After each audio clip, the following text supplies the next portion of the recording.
What's up, cool people? Welcome to another study stream Saturday. And frame drops immediately. I do think the scene transitions in OBS contribute to that. But anywho. Okay, so yeah. I, I do feel like I'm kind of rushing a little bit more to get to these at the kind of normal time. Since I have like the physical therapy stuff that I do nowadays. But anyway, also, I realize nobody's here live to listen to it right now in all likelihood, but yeah, depending on how things are handled regarding the latest Kick controversy, I may or may not stick around on Kick. That may no longer be my second platform. It's still not going to be Twitch, because Twitch doesn't really allow multi-streaming stuff. At least as far as I'm aware. And, I don't know. I might have to find somewhere else. I may try and, like, reconfigure some things on Rumble and see if I could get that to work. Because apparently if I make a channel on there instead of just having, like, an account and, you know, uploading things just as a user, there's some differences in what you can do there. But I don't know. I might have to look into that. Otherwise, I guess my backup plan might be Trovo. That's really about the only other live streaming platform that I've heard of. But, I mean, Kick has always been... Sorry, not Kick. YouTube has always been the main thing anyway for me. So, honestly, as far as what happens with the others, I'm not, like, too concerned. But anywho, who knows? I might have to just try going back to Twitch and seeing if, you know, they actually end up taking issue with me multi-streaming. But I digress. It's just something looking down the pipeline. Because, yeah. You know what? I won't get into details on the actual Kick controversy unless, you know, somebody shows up and asks about it. Especially if a certain regular viewer of mine shows up on Kick. Then, yeah. Because that could, you know, affect them. And if I stop streaming on Kick, they're not gonna end up watching me there, obviously. But I figure it would make sense to let them know that I might not be streaming there anymore. Anywho. Okay. Now that I've talked a little bit, given some time for people to show up, I suppose we'll kind of move into the regular Bible study portion of Study Stream Saturday. Just gotta pop out the Kick chat just to make sure that it's all well and good there.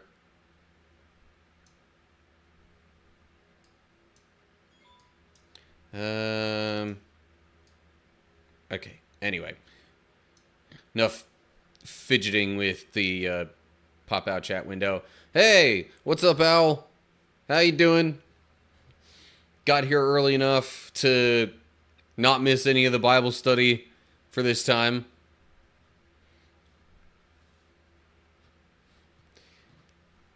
Yes, indeed. I was actually just about to get to that. Might help if I move my browser tab over from Kick to, you know, Bible Gateway, which is where I look up my Bible verses and stuff. As for how I'm doing, Owl, okay on the whole. I mean, knees slowly getting better. I think we discussed this on Thursday. Um, Still thinking I might want to ramp up what I'm doing just a little bit in hopes that it'll have a greater positive effect on my knees moving forward. But then there are some days where I can't tell so much if the soreness is from what used to cause it or from the, physical therapy stuff that I'm doing. I don't know. Anywho. But yeah, we did talk about it. You were doing, yeah, pretty much. Um, I also mentioned, uh, Owl, I know you watch me on YouTube and not Kick, so you might not be aware, but there's been a little bit of controversy with Kick, depending on how it's handled. Like, the problem was with one of the streamers doing something that really wasn't okay, and so far it doesn't seem like much, if any, action has been taken against them, at least not as far as I've heard. So, yeah, there's some debate in my mind on whether or not I'm going to stay on Kick. As much as, I wanted to give it a shot, just in terms of having a different platform and, them being okay with multi-streaming in addition to other things. If they're not going to do anything relative to, those kinds of behaviors from streamers, I don't know. I mean, it's one of those things where I don't necessarily want to just completely throw out any of the good stuff with the bad. So, it's something that's on the back of my mind. In the back of my mind, whatever. Something I'm considering maybe moving away from, but I really have no clue what I would move to, since, Twitch and their terms of service supposedly don't allow multi-streaming, and I mean, I do have another one in mind that another platform in mind that I could have as my secondary, but I don't know. I'd like to kind of give a little more time to see what happens first.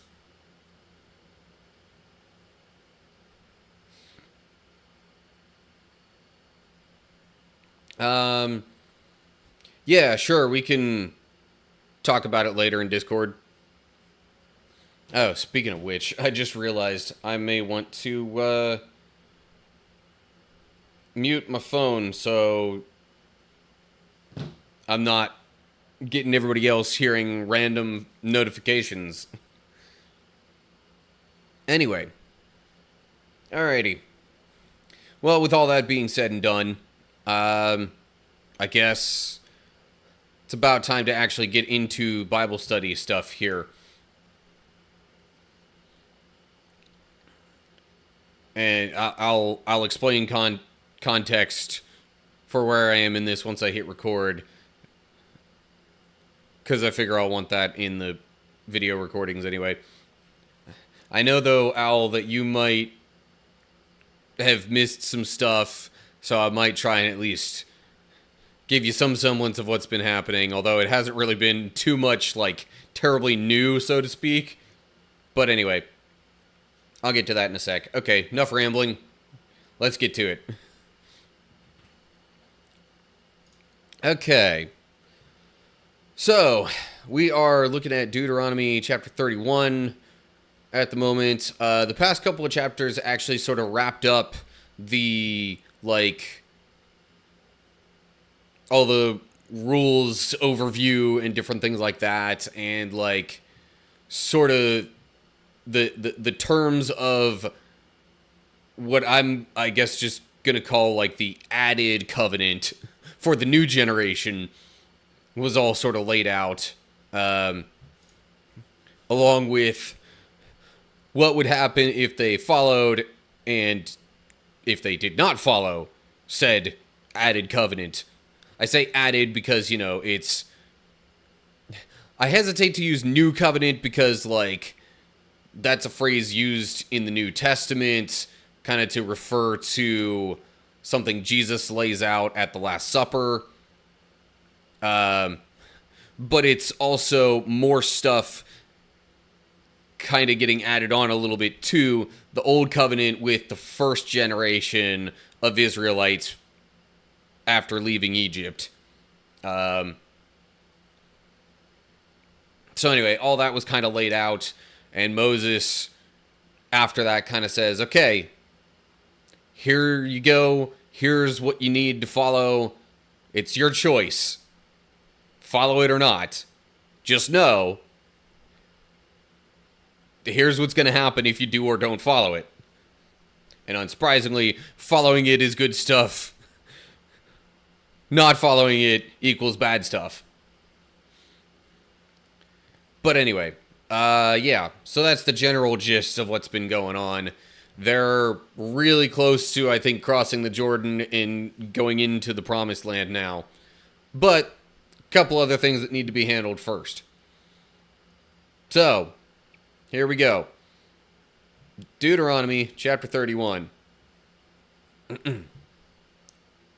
When Moses had finished giving these instructions to all the people of Israel, he said, I am now 120 years old, and I am no longer able to lead you. The Lord has told me, you will not cross the Jordan River.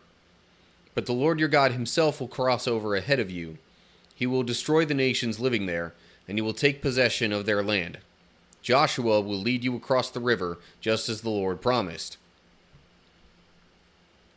When it says just as the Lord promised, I mean, that's kind of referring to back in, I want to say it was Numbers, I don't know, one of the previous books, it was established that Joshua was going to be the next leader after Moses, and he would be the one to actually lead them into the Promised Land. But even after that, Moses still gave all this stuff up to this point to Deuteronomy as kind of like his final parting words to the younger generation of Israelites. And was also previously established that Moses, due to disobeying God, albeit in a somewhat small, detailed kind of way, but still disobeyed God in like a very tense moment.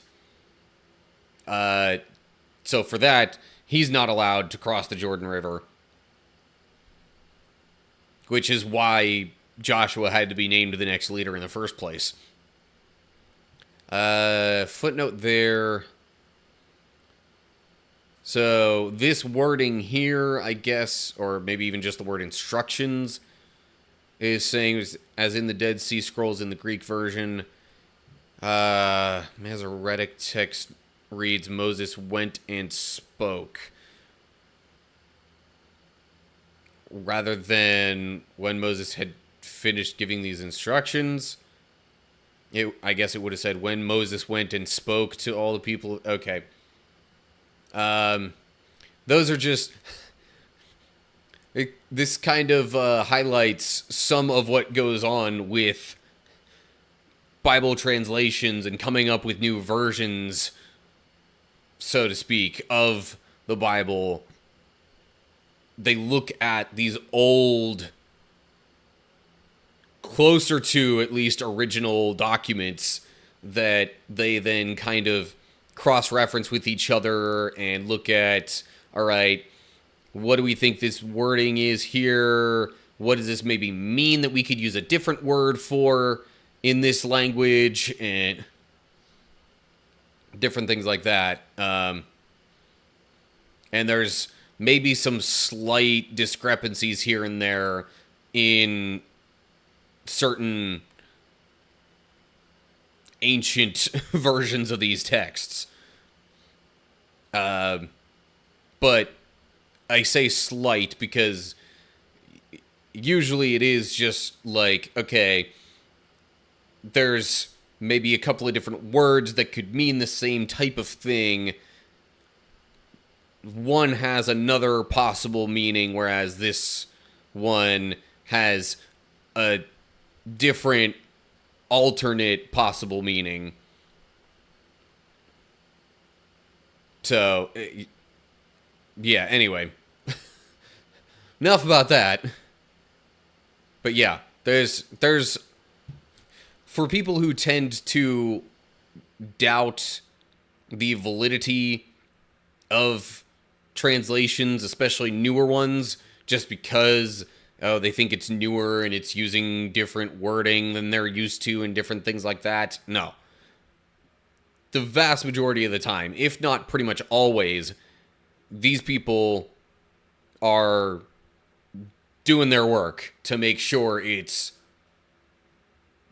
like really, really accurate, or at least as close as possible to the original intent as we can legitimately get to in this day and age.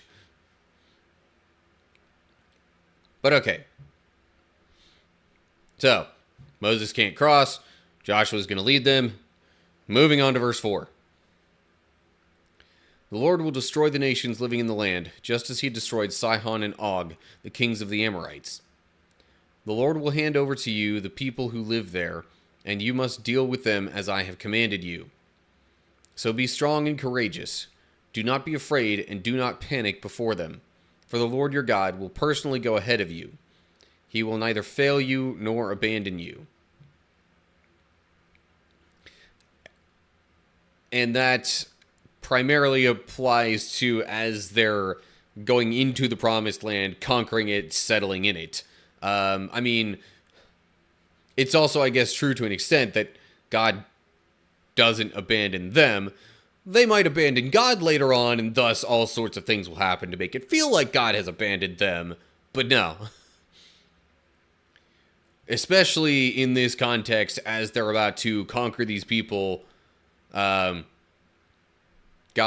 is for sure going with them. It even said in verse 3 that God's going ahead of them to kind of, I don't know if prepare the way is quite the right phrase, but like to,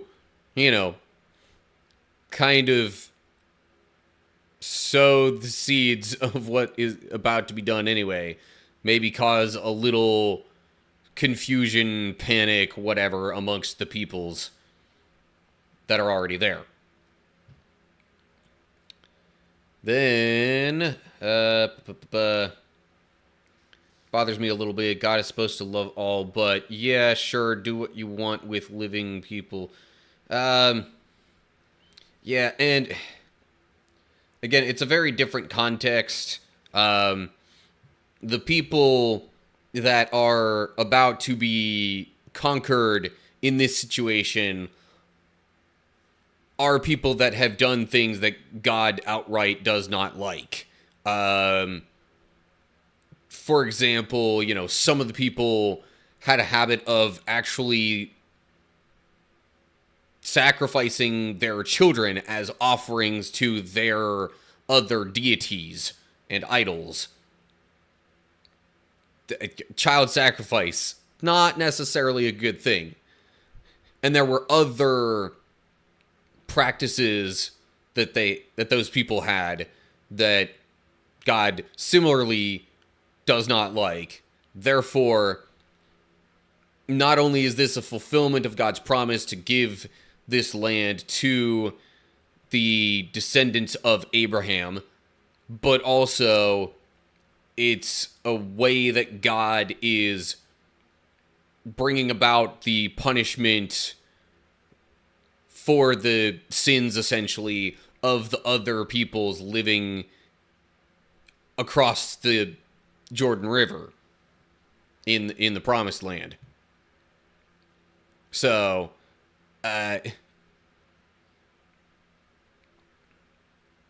yeah, it's one of those things where, yes, God does have love for everyone in a sense, but disobedience still has its consequences. And we see that even with God's chosen people, the Israelites, later on in the Bible. If you look back just within the past few chapters of Deuteronomy, you see all these, things that it lays out that will happen to the Israelites once they turn away from God. It all sounds really, really bad, but it's because they disobey. So, yes, there's a loving aspect of God, but also, there's an aspect of justice to God's being as well. And, there's got to be some kind of balance of those. You can't just let everybody do whatever they want and have any semblance of justice or righteousness, because then, similar to, if you have... Now, okay, some of the punishments might be deemed disproportionate in our eyes, and I'm not necessarily going to disagree too much with that notion, but that's kind of our view of the punishment for these things. But, similar to if you're discussing what should and should not be laws in a certain country or whatever, you have to consider, okay, you want people to have some freedom, generally speaking, unless you're living in some sort of, dictatorship or other similar forms of government. But in any sort of, democracy-esque government structure, you want the people to have some freedoms, but also, if letting people do a certain thing infringes upon other people's freedoms, then, that's kind of a bad thing. So you don't necessarily want to allow everything.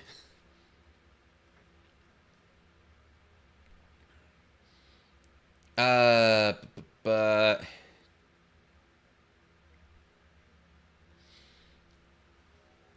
yeah, and that's similarly with, people who probably weren't doing things all that bad, likely getting punished in with those who were doing bad things. That's where I might take some issue with some of this stuff, but for all we know, it could be an issue very similar to what happened with Sodom and Gomorrah. And, Abraham was pleading with God not to destroy Sodom because he knew his, some relative, he knew that Lot, who was some relative of his, was living there in Sodom and wanted Lot to make it out safe. So he kept pleading, if there's, 10 righteous people living there, will you punish everyone? And God says no, and, the number keeps going down, and yet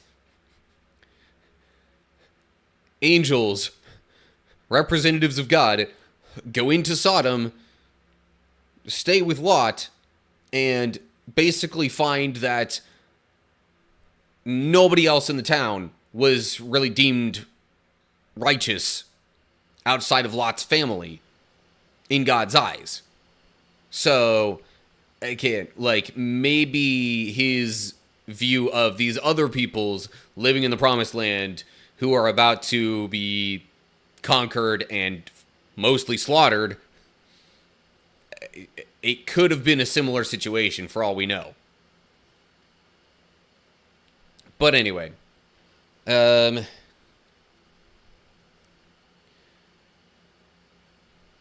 I think hopefully we've covered that decently enough.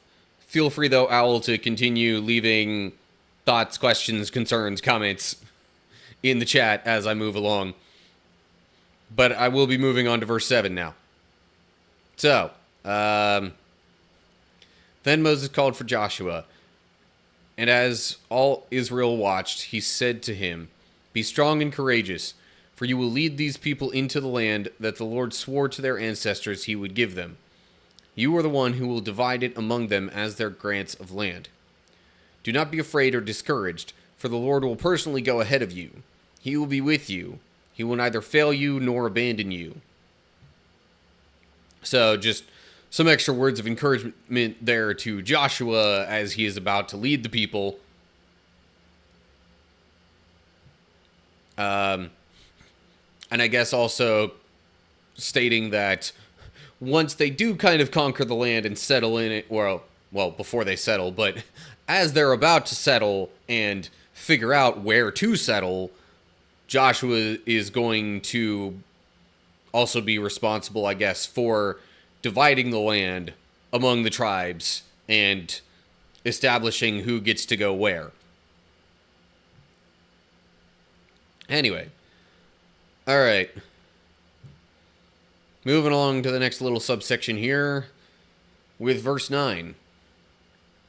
So Moses wrote this entire body of instruction in a book and gave it to the priests who carried the ark of the Lord's covenant and to the elders of Israel.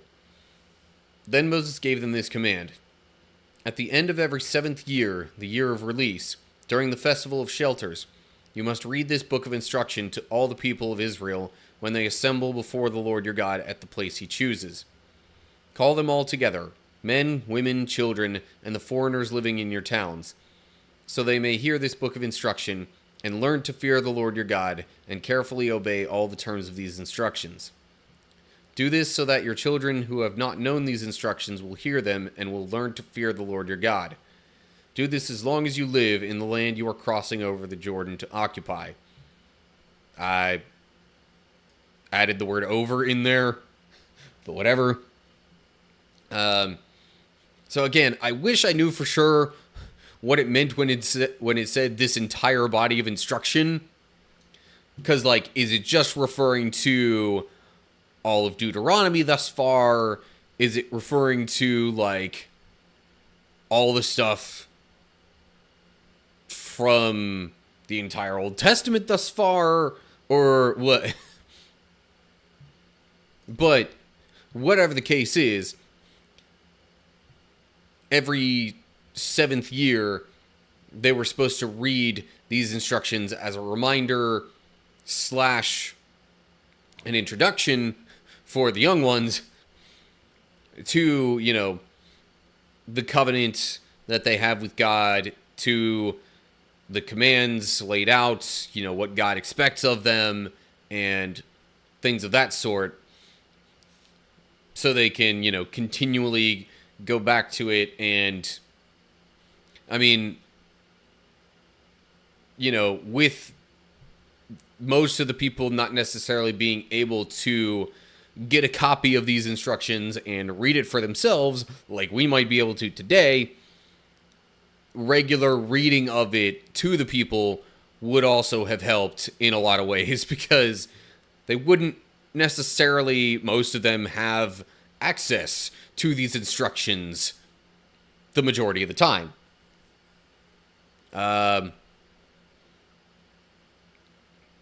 So yeah, reminders are helpful with all this stuff. Okay. Then we get to verse 14. The subsection is once again different, and I wonder how this is perhaps going to give slightly different details than previous, punishments and predictions of disobedience that we've read about.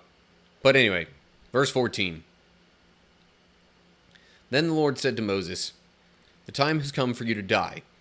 Call Joshua and present yourselves at the tabernacle, so that I may commission him there. So Moses and Joshua went and presented themselves at the tabernacle. And the Lord appeared to them in a pillar of cloud that stood at the entrance to the sacred tent. Very similar to how God was meeting directly with Moses previously, even all the way back at like Mount Sinai. And I guess with Joshua being in there as well, that's, sort of because of his taking on of the leadership after Moses. Tabernacle, the footnote there just says Hebrew is tent of meeting. Same thing, just a different way to refer to it. Okay, so as Moses and Joshua met at the tabernacle, we get to verse 16. The Lord said to Moses, "You are about to die and join your ancestors. After you are gone, these people will begin to worship foreign gods, the gods of the land where they are going. They will abandon me and break my covenant that I have made with them. Then my anger will blaze forth against them. I will abandon them, hiding my face from them, and they will be devoured. Terrible trouble will come down on them, and on that day they will say, 'These disasters have come down on us because God is no longer among us.' At that time I will hide my face from them on account of all the evil they commit by worshiping other gods."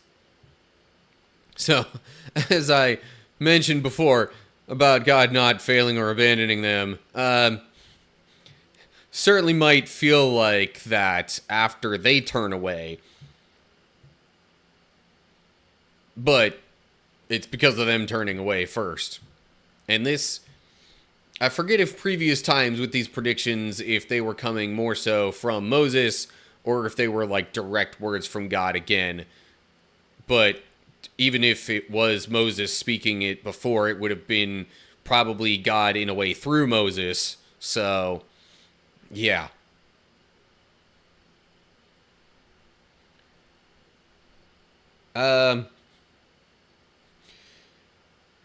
Also, spelling is correct there on Moses.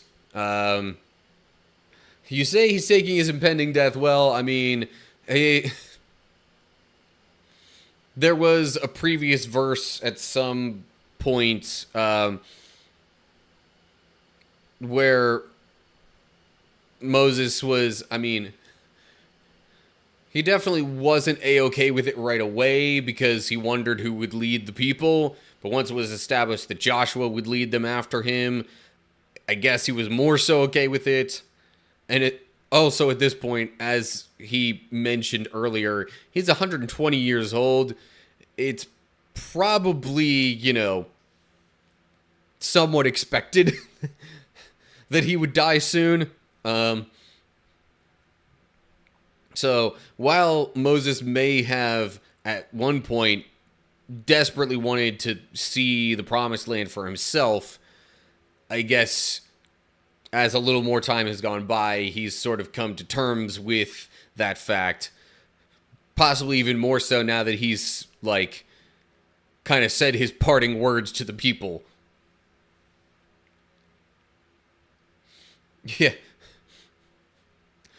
I will grant, though, that a lot of people would be like, oh, so you say if I go here, then I'm going to die. Well, I'm just not going to go there. But I guess, with Moses being close to God and generally, other than maybe a select moment or two here and there, generally following God's instructions, he's like, well, if this is genuinely coming from God, I guess it's kind of inevitable. So, might as well not worry about it. I don't know. Not like I can exactly know the mind of Moses, but I would guess that's kind of what's going on, or at least what's contributing to his seeming calm about his impending death. But anyway, then what else did I? Oh yeah, so people are going to turn away. I mean, we're flawed human beings. It's kind of bound to happen, at least at moments here and there. Never mind amongst an entire people group. But he even specifically lays out that they're going to worship the gods of the land they're going into. Like,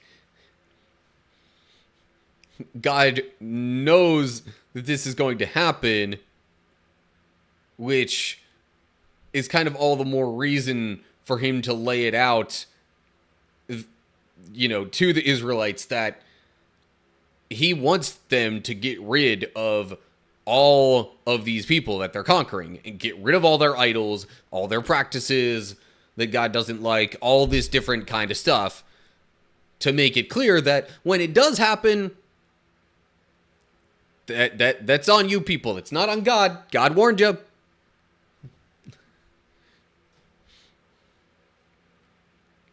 So anyway, so with God still talking to Moses, we get to verse 19 here. So write down the words of this song and teach it to the people of Israel. Help them learn it so it may serve as a witness for me against them. For I will bring them into the land I swore to give their ancestors, a land flowing with milk and honey. There they will become prosperous, eat all the food they want, and become fat. But they will begin to worship other gods. They will despise me and break my covenant. And when great disasters come down on them, this song will stand as evidence against them, for it will never be forgotten by their descendants. I know the intentions of these people, even now, before they have entered the land I swore to give them. And I think the song in question is actually coming in the next chapter. In fact, it's even hinted at the very end of this one. The Song of Moses, right there. So, we'll wait a little bit to discuss that. But another thing that's supposed to serve as a reminder to the people, sorry, another reminder to the people, and as God lays out here, also kind of stand as a witness for his, side of things as to why they would be punished for turning away. Okay, verse 22. So that very day, Moses wrote down the words of the song and taught it to the Israelites. Then the Lord commissioned Joshua, son of Nun, with these words. Be strong and courageous, for you must bring the people of Israel into the land I swore to give them. I will be with you. Again, be strong and courageous, like that was mentioned back in verse 7. It's coming up again. I don't know if this is hinting at, that Joshua maybe had a problem with being strong and courageous. But, sorry, when I say had a problem with, not that he didn't like it, it's just that maybe he wasn't the strongest of people. Maybe he wasn't the most courageous of people just by his own nature. But that's a bit more speculative on my part. But further reminders and encouragement certainly doesn't hurt either. Okay, then with verse 24. When Moses had finished writing this entire body of instruction in a book, he gave this command to the Levites who carried the Ark of the Lord's covenant. Take this book of instruction and place it beside the Ark of the covenant of the Lord your God, so it may remain there as a witness against the people of Israel. For I know how rebellious and stubborn you are. Even now, while I am still alive and am here with you, you have rebelled against the Lord. How much more rebellious will you be after my death? There's definitely some truth to that, which is why the people turning away from God probably doesn't come as much of a surprise. They really have not been prone to following God all this time. Now, we don't hear as much about the younger generation being like that, but given that their parents did, it wouldn't be surprising that they would have carried over some of those bad habits. And once again, placing this beside the Ark of the Covenant to remain as a witness against the people of Israel. God's given all the different ways of saying, you disobeying is on you, not me.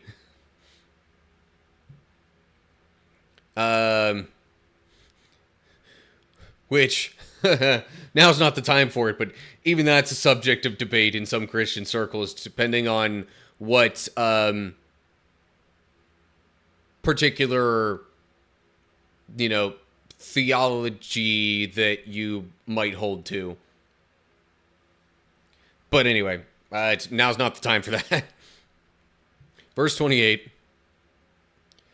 Now summon all the elders and officials of your tribes, so that I can speak to them directly, and call heaven and earth to witness against them.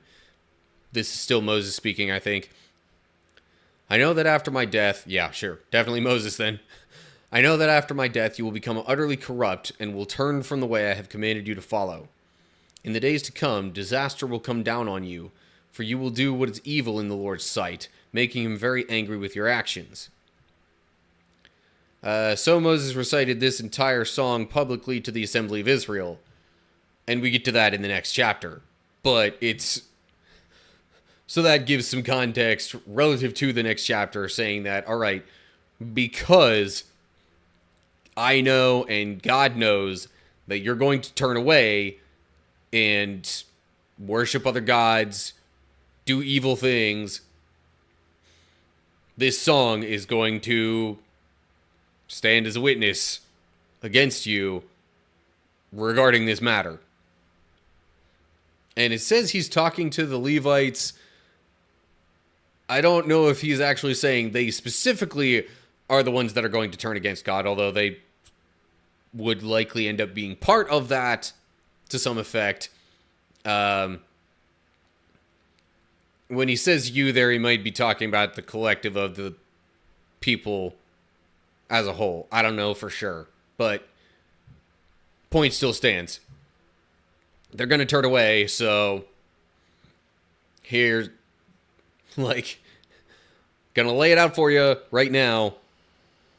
Here's how it's going to go for you when that happens. Or something to that effect. Anyway, okay. So that does it for Deuteronomy chapter 31. Alright. Get a little water.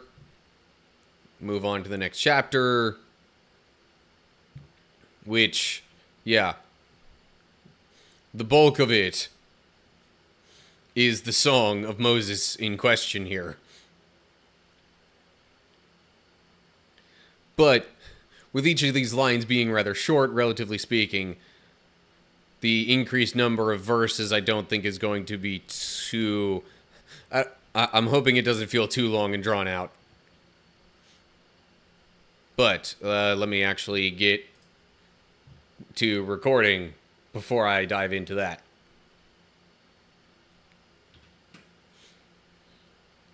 Okay, so now we're in Deuteronomy 32. Little bit of context for those who might have missed. The previous chapter, especially at the end, kind of laid out the idea that... Now, it doesn't say how soon, but eventually the Israelites will turn away from God, and this song that we're about to hear from Moses is supposed to kind of serve as a testament to that and a witness against the people when it does inevitably happen that they're the ones in the wrongdoing. God knows this is going to happen, so, whenever y'all end up doing this stuff, you can come back to this and realize that, oh, hey, yeah, we're the ones in the wrong here. So anyway, Deuteronomy 32, here we go. And this is Moses speaking / singing, I guess, I would assume. Because, actually, let me go back real quick. It does say Moses recited this entire song. Recited doesn't necessarily mean he sang, but I digress. It's definitely Moses saying this, though. So, here we go. Listen, O heavens, and I will speak. Hear, O earth, the words that I say. Let my teaching fall on you like rain. Let my speech settle like dew. Let my words fall like rain on tender grass, like gentle showers on young plants. I will proclaim the name of the Lord. How glorious is our God. He is the rock. His deeds are perfect. Everything he does is just and fair. He is a faithful God who does no wrong. How just and upright he is. So, kind of introductory stuff, saying, all right, listen up, everybody. And then kind of, declaring the righteousness of God. Which is just part of that whole equation, for lack of a better word, of like, okay, people messing up and turning against God is their fault. Like, the fate that befalls them is not because of God. God is righteous and faithful. Anyway, so then verse 5, continuing that. But they have acted corruptly toward him. When they act so perversely, are they really his children? They are a deceitful and twisted generation. In this way you repay the Lord, you foolish and senseless people. Isn't he your father who created you? Has he not made you and established you? Remember the days of long ago. Think about the generations past. Ask your father, and he will inform you. Inquire of your elders, and they will tell you. When the Most High assigned lands to the nations, when he divided up the human race, he established the boundaries of the peoples according to the number in his heavenly court. I'll get back to that last phrase there in a bit, because there's a footnote. But I think this section is kind of encapsulated nicely by this phrase here. When they act so perversely, are they really his children? Like, can they really claim to be the people of God if they act nothing like what he has told them to? Now, I am not saying that this is a defense for, disowning your children if they disobey you or different things like that. This is this is a different matter, definitely different context. You are not God. But I'm sure we'll also get to, even despite all this and amongst all that, God still wanting chances for the people to redeem themselves and turn back. But we haven't gotten there yet. And even in here with, asking your father, inquiring your elders, and that kind of stuff, kind of another reminder that, once these curses and all these bad things that have been predicted happen to God's people, the Israelites, they should look back on their history, on the commands God gave them, and that will help them realize that, things went wrong and how they went wrong, specifically how the people disobeyed. Okay, footnotes here. It just says the meaning of the Hebrew is uncertain regarding which part of this, I don't know. You would figure at least the word children here, possibly this whole phrase. But anyway, it's Hebrew being a vastly different language than English. It's like you might be able to try and pick up on some context clues as to what could be said here, but ultimately, like, there's some uncertainty with translating this. And then down here at footnote B, regarding God's heavenly court, that says in the Dead Sea Scrolls, which read, the number of the sons of God. Greek version reads, the number of the angels of God. Masoretic text reads, the number of the sons of Israel. So if you go with the Masoretic text, it could have been referring to, like, because it's talking about the land being divided up, that would almost more so refer, in my mind, just to the Israelites themselves and how they get land divided amongst them in Canaan / the Promised Land. But the way that the rest of this is worded, talking about, you know, the nations more broadly, it would almost imply that it's talking about more than just the Israelites, which is why, at least in this translation, they probably went with like the Dead Sea Scrolls and Greek, which read more like sons or angels of God.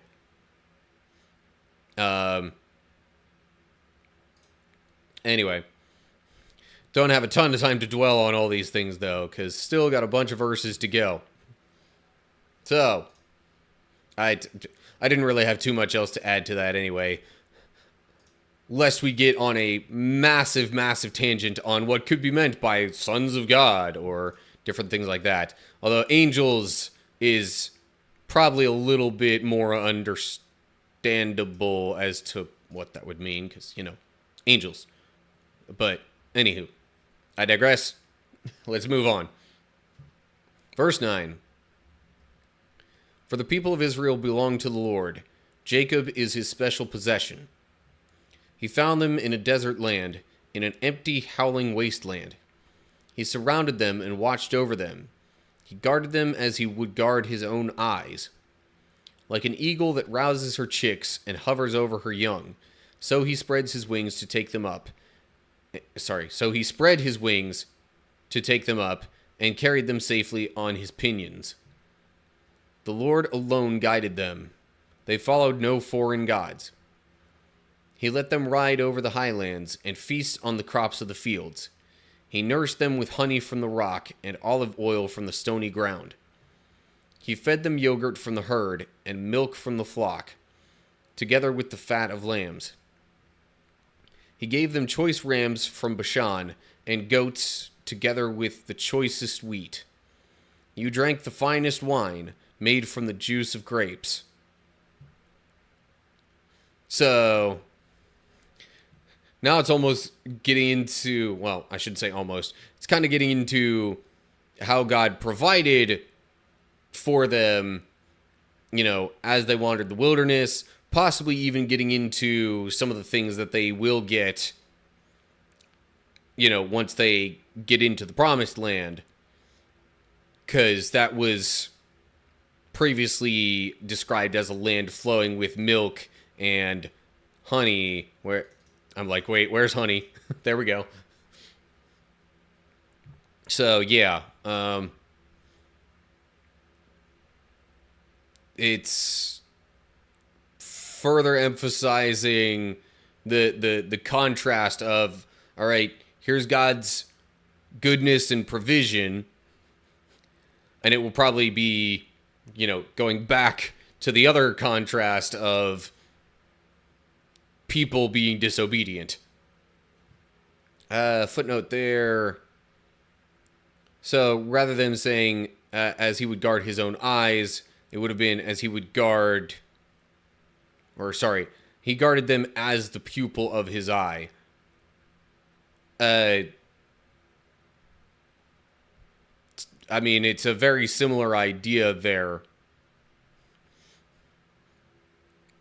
Maybe just, I kind of assume the words as, as he would are kind of understood to be in this as you would look at that. So say he guarded them as he would the pupil of his eye. Because describing the people as the pupil of his eye just seems sort of odd. Anyway, all right. Moving along, verse 15. But Israel soon became fat and unruly. The people grew heavy, plump, and stuffed. Then they abandoned the God who had made them. They made light of the rock of their salvation. They stirred up his jealousy by worshipping foreign gods. They provoked his fury with detestable deeds. They offered sacrifices to demons which are not God, to gods they had not known before, to new gods only recently arrived, to gods their ancestors had never feared. You neglected the rock who had fathered you. You forgot the God who had given you birth. Again, the contrast of God's goodness and provision versus the people being unruly and evil, to put it bluntly.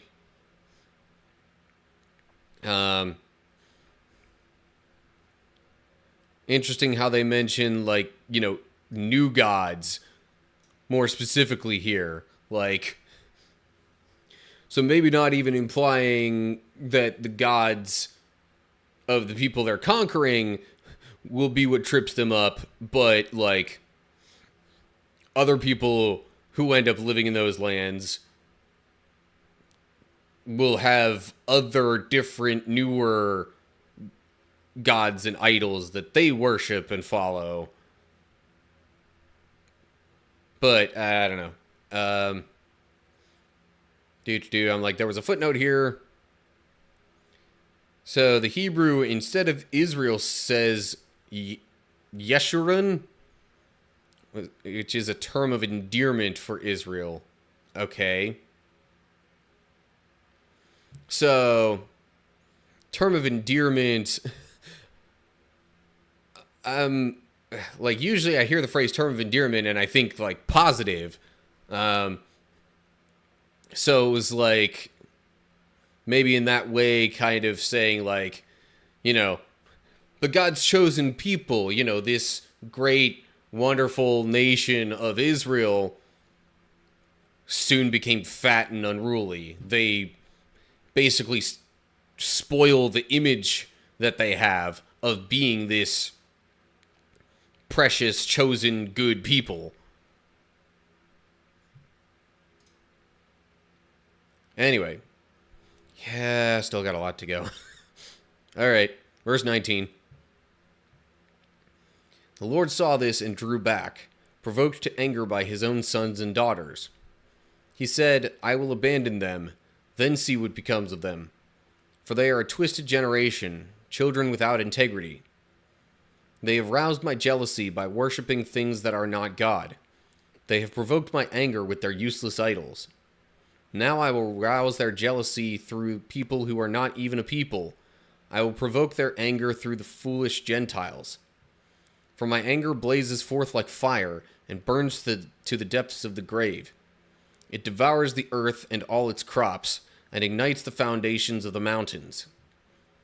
I will heap disasters upon them and shoot them down with my arrows. I will weaken them with famine, burning fever, and deadly disease. I will send the fangs of wild beasts and poisonous snakes that glide in the dust. Outside, the world will bring death, and inside, terror will strike both young men and young women, both infants and the aged. I would have annihilated them, wiping out even the memory of them. But I feared the taunt of Israel's enemy, who might misunderstand and say, our own power has triumphed. The Lord has nothing to do with this. So, Yeah, lots of bad stuff happening there. And I'm just there was something in particular that, like, the moment I read it kind of stuck out. I mean, yeah, this last bit, feared seems like an odd word there, but basically God is saying, like, all right, I'm going to punish my people, my chosen people, for disobeying, but I'm not going to wipe them out entirely. Like, I want to make it clear to other people of the world that what happens to my people eventually is directly from me. It is my punishment. It is not because of other people's doing or might or anything like that. Oh, yeah. We're Gentiles here was pretty much just meant as, like, in a way, kind of a catch-all for any non-Jews. So, when it mentions, rousing jealousy through people who are not even a people, like, Gentiles were not a particular people group. It was just any non-Jews. So, it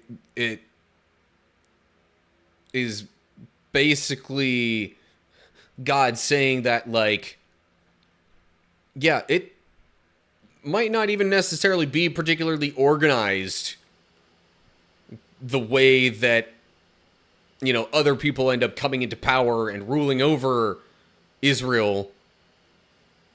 It's just other people are going to come in and have control because of the punishment that I bring upon my people for disobeying. Footnote there at the word grave, Hebrew says Sheol, which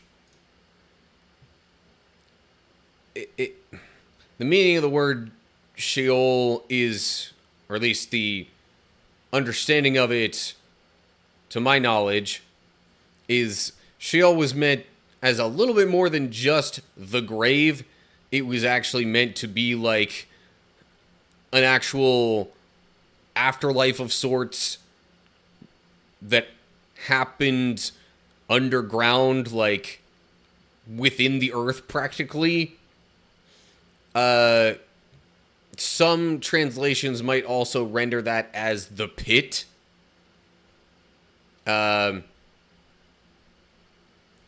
But some of those concepts also sort of carry over into our modern understanding of hell. I mean, it burns to the depths of the grave. The burning part in particular there. Yeah.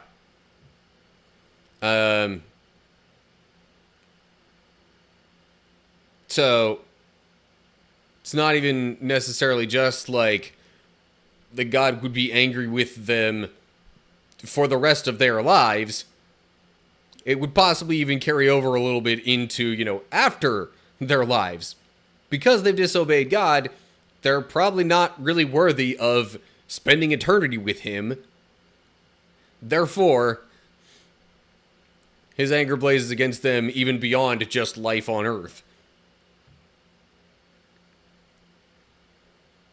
And, like, with, pre-Jesus situations and understanding of, relation with God and righteousness and things like that being far more based on, the law, the covenants, things like that. That's why, things might seem a bit more harsh relative to disobedience in the Old Testament. Or at least one of the reasons why. Anyway, okay, moving on to verse 28. But Israel is a senseless nation. The people are foolish, without understanding. Oh, that they were wise and could understand this. Oh, that they might know their fate. How could one person chase 1,000 of them, and 2 people put 10,000 to flight, unless their rock had sold them, unless the Lord had given them up? But the rock of our enemies is not like our rock, as even they recognize. Their vine grows from the vine of Sodom, from the vineyards of Gomorrah. Their grapes are poison, and their clusters are bitter. Their wine is the venom of serpents, the deadly poison of cobras. The Lord says, am I not storing up these things, sealing them away in my treasury? I will take revenge, and I will pay them back. In due time, their feet will slip. Their day of disaster will arrive, and their destiny will overtake them. So, yeah. Again, Israel being disobedient.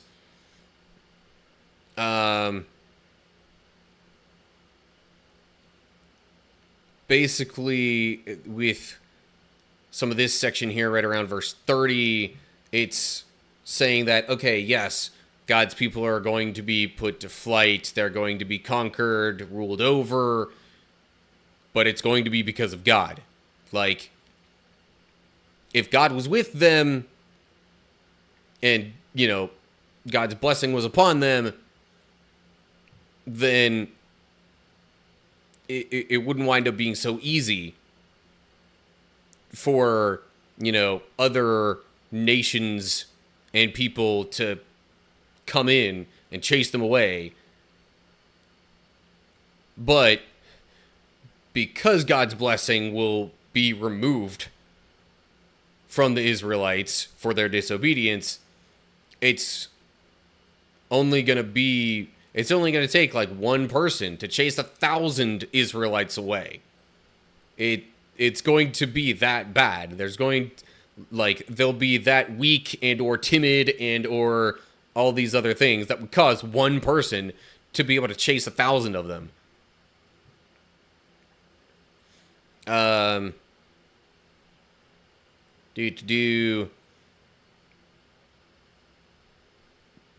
This part, I think, is meant to just kind of be comparing, you know, what results from or what, like, other people groups kind of, you know, build their kingdoms on, their understanding of things and whatnot, versus, you know, God's blessings and, you know, foundation. And I think verses 34 and 35 here, I'm assuming the them in question is referring to the other nations. Talking about in due time their feet will slip. I mean, it could be talking about the Israelites too, but since it was just discussing the other nations and how their grapes are poison and, you know, their wine is venom and different things like that, I assume this is talking about the other nations, to where it's like, okay, yeah, even though other people will come in and take over Israel and, you know, scatter God's people, their time will come as well. They'll slip up and their destiny will overtake them, as it says there. Basically, their inevitable fate will eventually come to pass, because God will also end up being angry with them for doing things God doesn't like. And we might get more on that in the next section here. Oh yeah, also, footnote. Meaning of the Hebrew is uncertain. Greek version reads, our enemies are fools. The rock of our enemies is not like our flock. And I assume that's where it would say our enemies are fools instead of as even they recognize. So, yeah.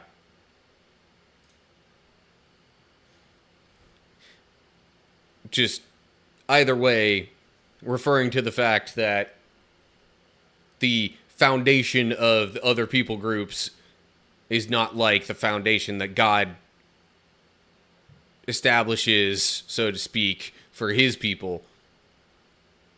Okay, anyway, moving on. Verse 36. Indeed, the Lord will give justice to his people, and he will change his mind about his servants, when he sees their strength is gone and no one is left, slave or free.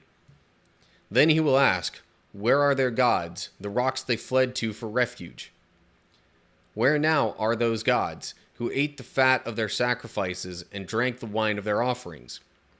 Let those gods arise and help you. Let them provide you with shelter. Look now, I myself am he.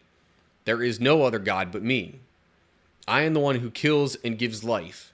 I am the one who wounds and heals. No one can be rescued from my powerful hand.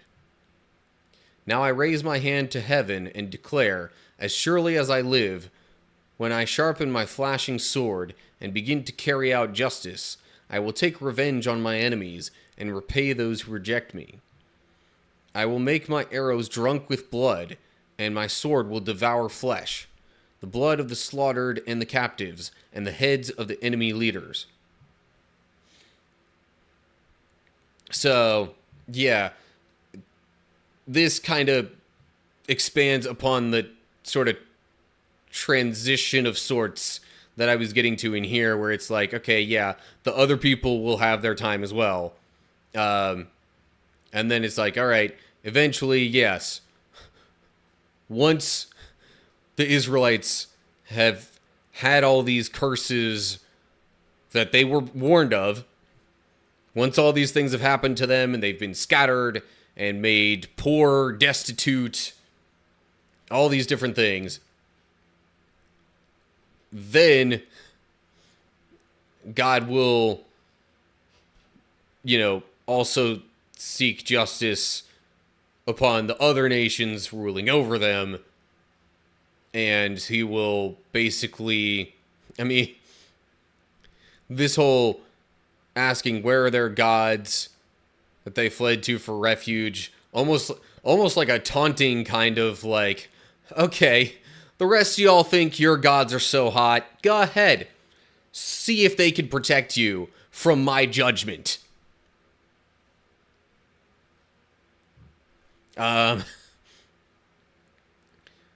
ultimately, whether God's chosen people or not, God's justice prevails. He's the one who brings judgment, who kills and gives life, who wounds and heals. And basically, all these different things that happen are because of God. And the obedience or disobedience of him. Footnote there. I guess, okay. So indeed the Lord will give justice to his people. And it might read, and he will take revenge for his servants, rather than will change his mind about his servants. So with that alternate wording, it's almost more so like, all right, the punishment was mine to give to my people. Now the rest of you are also doing things that I don't like, and you're trying to say that the punishment on my people has come from you. Haha, how dare you be so haughty to think that this is you. So I'm gonna bring it right back on you if you think you're, such hot stuff. Anyway, okay. Wrapping up the Song of Moses here, as it was called. Verse 43. Rejoice with him, you heavens, and let all of God's angels worship him. Rejoice with his people, you Gentiles, and let all the angels be strengthened in him. For he will avenge the blood of his children. He will take revenge against his enemies. He will repay those who hate him, and cleanse his people's land. So Moses came with Joshua, son of Nun, and recited all the words of this song to the people. Lots of footnotes in there. Good grief. But I also, before I get into those, I think this last bit is kind of reiterating what I was talking about, or, further clarifying what I was talking about, where it's like, all right, judgment on my people or other people, ultimately, I, the one and only true God, am the one who brings about these judgments. So, all of you peoples throughout the world, recognize that. And, it mentions rejoicing with him, I guess, in the day that, Israel and his chosen people are restored, perhaps is where, when, why that it's saying rejoice. Anyway, footnotes here. So, rejoice with him, you heavens, and let all God's angels worship him. That's as in the Dead Sea Scrolls in the Greek. Masoretic text lacks the first two lines, meaning it lacks this whole sentence, basically? Okay. Again, I'm nowhere near knowledgeable enough to say anything on which of these should be deemed more authoritative, and or which one's necessarily older than the others. Some of these, with how old they are, might be lacking certain portions just due to deterioration over time. But anyway, so that was just saying that this whole part here wasn't necessarily in one of the old texts that's used frequently for translation. Footnote here. Hebrew text lacks this sentence. Okay. So you got one version lacking this part, I shouldn't say version. You got one ancient text lacking this early part, another ancient text lacking this second sentence. Okay, this one's just a difference in wording, where one of the old texts reads his servants rather than his children. And repay those who hate him. Masoretic, once again, lacks this line. So, wait. So what? The Masoretic would have included, rejoice with his people, you Gentiles, and let all the angels be strengthened in him. For he will avenge the blood of his servants and cleanse his people's land. Or maybe he will take revenge against his enemies and cleanse his people's land. I don't know. Anyway, not necessarily a really big deal, because it's all still hitting on the same general point. Footnote there is just giving the original Hebrew of what we typically read as Joshua. The Hebrew was actually Hosea, or at least that's what it's kind of understood to be. Or at least that's just what was used in this verse in the early texts. But that's just sort of a variant of the same name anyway, because Hebrew working very differently and not even having vowels. Anyway. Alright. We've finished the song. Time to wrap up. Well, got a couple more little sections before the chapter's done. Verse 45. When Moses had finished reciting all these words to the people of Israel, he added, "Take to heart all the words of warning I have given you today. Pass them on as a command to your children, so they will obey every word of these instructions. These instructions are not empty words. They are your life. By obeying them, you will enjoy a long life in the land you will occupy when you cross the Jordan River. So, Moses now, just after saying all that, basically reminding the people that, like, hey, this is for your benefit. Like, remember this so you know what's going to happen if you disobey God. Alright, and then, verse 48. Wasn't Moses' death already foretold? Anyway. That same day the Lord said to Moses, "Go to Moab, to the mountains east of the river, and climb Mount Nebo, which is across from Jericho. Look out across the land of Canaan, the land I am giving to the people of Israel as their own special possession. Then you will die there on the mountain. You will join your ancestors, just as Aaron your brother died on Mount Hor and joined his ancestors. For both of you betrayed me with the Israelites at the waters of Meribah at Kadesh in the wilderness of Zin. You failed to demonstrate my holiness to the people of Israel there.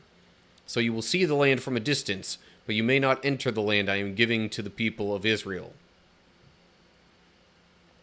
Okay, so there was a little bit more detail added from previous things, I think, with it specifying going to Moab and climbing Mount Nebo, and that he would get to look on the promised land from there, but that's where he would die. Footnote there at the river, Hebrew says the mountains of Abarim instead of the mountains east of the river.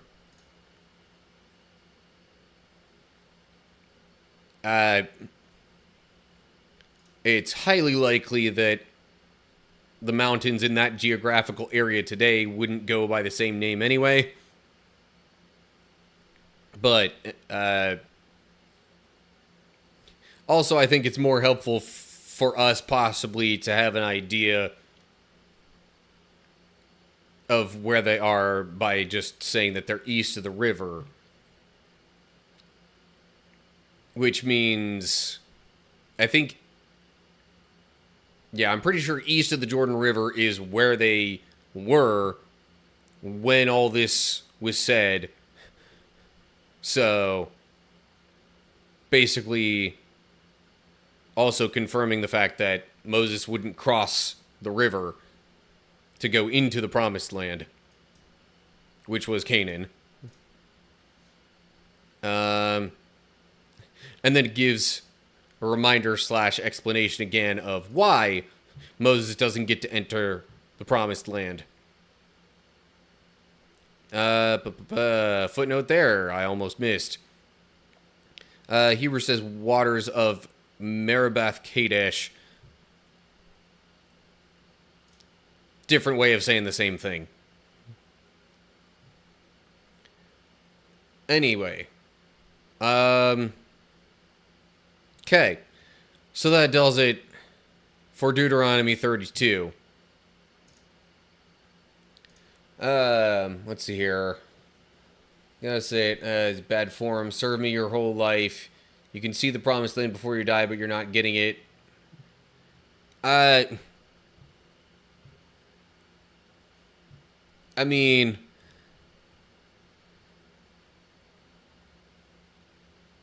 there's, again, to us it might seem harsh that, you know, that particular moment of disobedience essentially led to Moses not getting to go into the promised land. But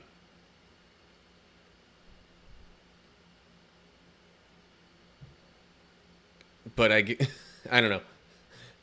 In God's eyes, I suppose that was not deemed too harsh, because God told him to do one thing, and he did a different thing. So, like, not only was it, like, an individual disobedience, but it was a disobedience in front of all the people. Now, did all the rest of the people know that Moses was supposed to do one thing and not another? not necessarily, but still not a great example in that way either. Um, uh, I mean, yeah, I get what you're saying to some effect.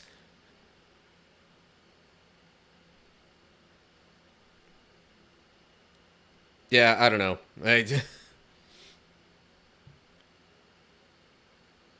But it almost makes you wonder, like, if Moses had obeyed God in that moment, and, you know, let's say then he would have gotten to enter the promised land. Who's to say what would have become of Moses then? I mean,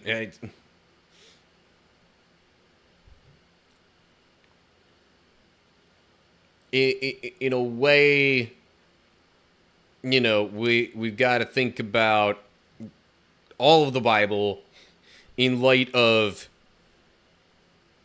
you know,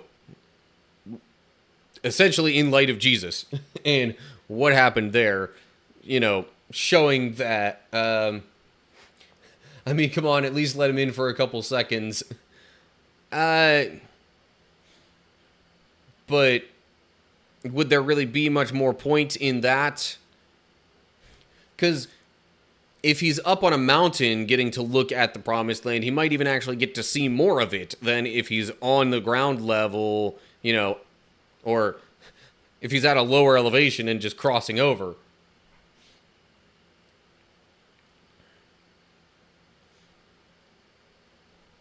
And, I mean, yes, he did wait and serve his whole life, but again, there's still consequences to these things, especially more so in this time frame when it was way more about, okay, follow or don't follow the rules, and that determines, your fate, so to speak. But a lot of this is like, even Moses, who was probably the best example of righteousness among all the Israelites, even Moses was flawed and not necessarily worthy by his own actions of God's grace. Which is another thing that points to Jesus in the New Testament, because it's like, well, Old Testament laid out all these expectations of how God's people should live. Clearly, through all the Old Testament examples, nobody can really live up to that fully and completely.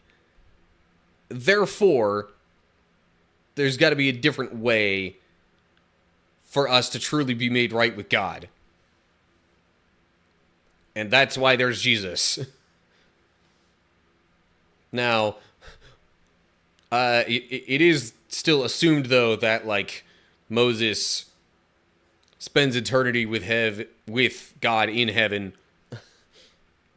because, other than a few moments, he was otherwise righteous. I mean, even David was described as a man after God's own heart, but he messed up in some things. He committed adultery and other stuff that I'm probably just not remembering at the moment.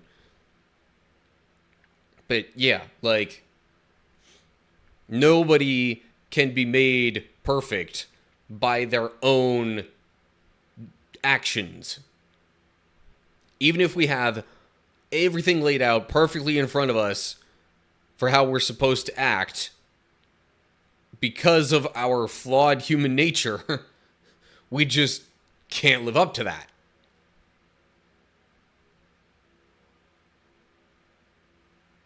Yeah. Jade's definitely a good guy.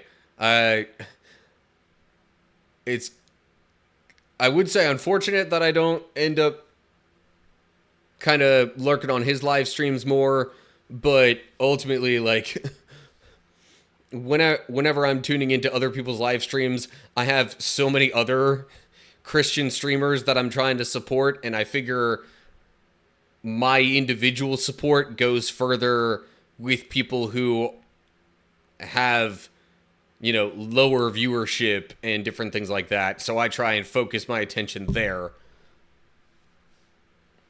But anyway, yeah.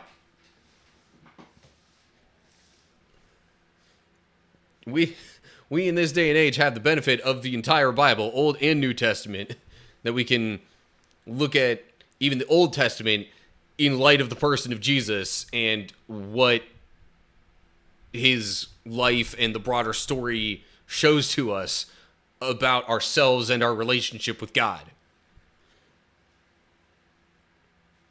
Anyway. Okay. So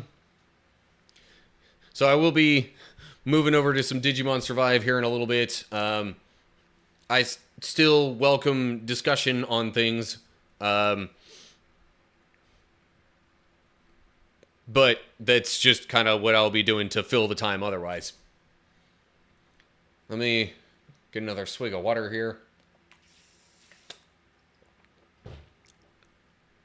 Throat is a bit parched after all that talking. Okay, so, yeah. Gonna do my usual little changeover thing, which will take just a few minutes here. Let me prepare some music to have in the meantime. With how doom and gloom all this stuff we've been reading is, I'm wondering if I should go with one of the more, like, kind of dramatic, almost like, ominous sounding tracks that I have there. Worked out there in that you introduced me. I regularly watch him and had some interesting Bible-related conversations with him. Right, yeah. I guess that was one of my Twitch raids back when I still was over there. I do kind of miss that a little bit, which is really the primary reason why I have any thoughts of going back to Twitch, honestly. Especially with all this kick drama. Which, oh yeah, by the way, I am okay with explaining a little bit more of that in the stream, just, to the best of my knowledge anyway. So the main reason I know about any of this is because of Twitter/X, and other kick streamers talking about it on there. Oh yeah. That was the last one. Dang. Trying to remember who else I rated. Definitely remember one of Empress Chronicle. Might have rated doggone it. I'm thinking I rated Jake Fedora the one time because he was playing some Pokemon.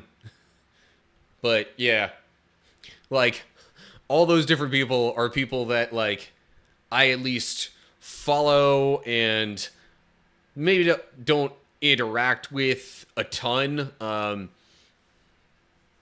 Jake, I do end up kind of lurking on his streams a fair bit. He tends to be one of the lower viewed people who I follow. But anyway, yeah,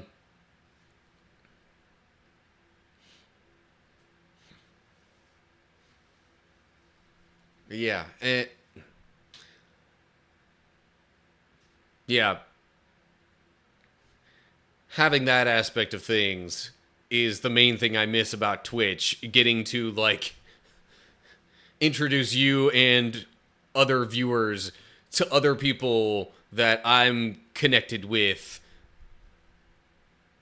who, I think can just build other digital relationships, so to speak, and, just have that many more people, of a Christian background kind of, feeding into the viewers that are coming to me.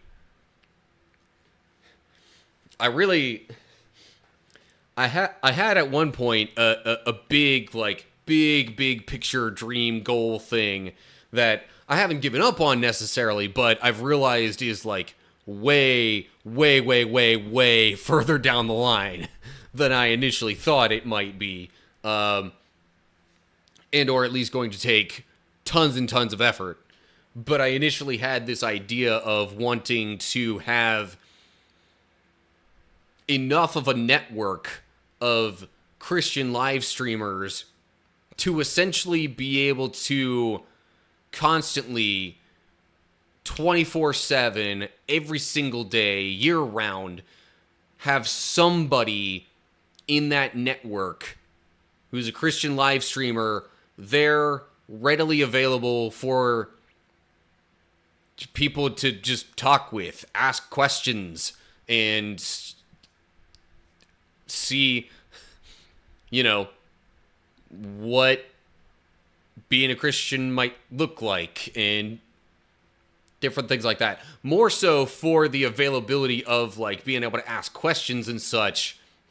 Almost like a live stream version of how you have hotlines,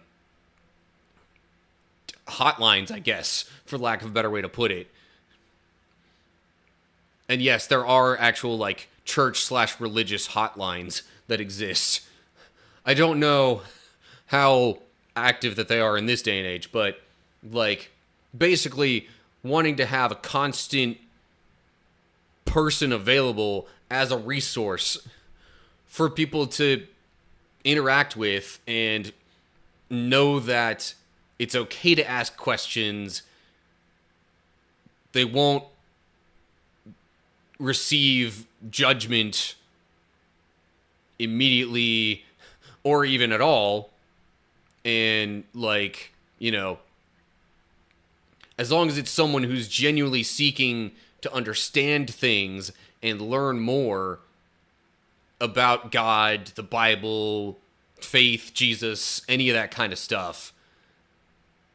I really would like to eventually have some sort of network like that.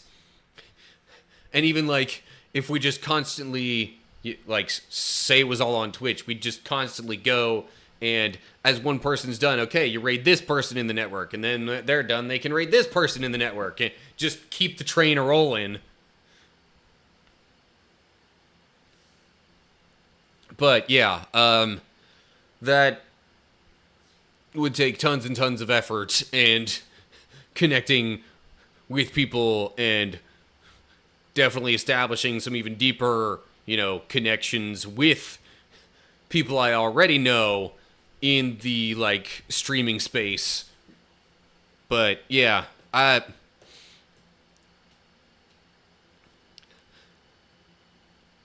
much as I wanted to, give some other platforms a try with my own content and stuff, I almost wonder if I should just see about going back to Twitch.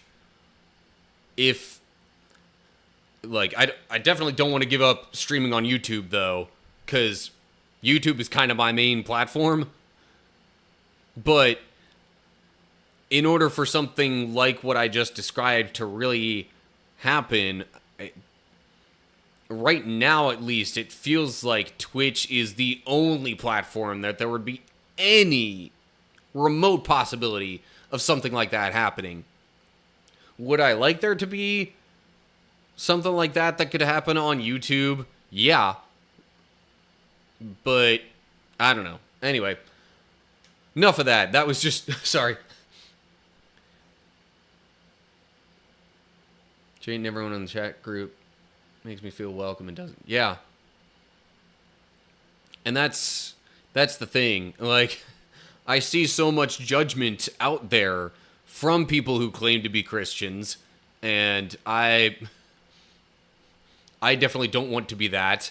And I want to, connect people with others who are similarly not judgmental. But anywho. Okay. Wow, that really got me kind of reflecting on things for a bit. Thing is, now with Kick, I do want to at least, or I'm hoping I could at least get one more chance, even if I'm still not decided on leaving Kick, but if I do make that decision, I would want to at least make a couple people aware of that possibility, especially the one person, Respect the Robot, who has kind of more recently popped into my chat there a few times.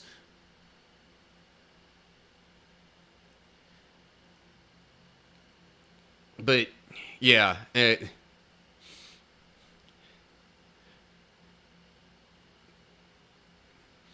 it seems apparent at this stage, especially with the recent Kick drama, that, you know, pretty much every platform is going to have some sort of bad to it.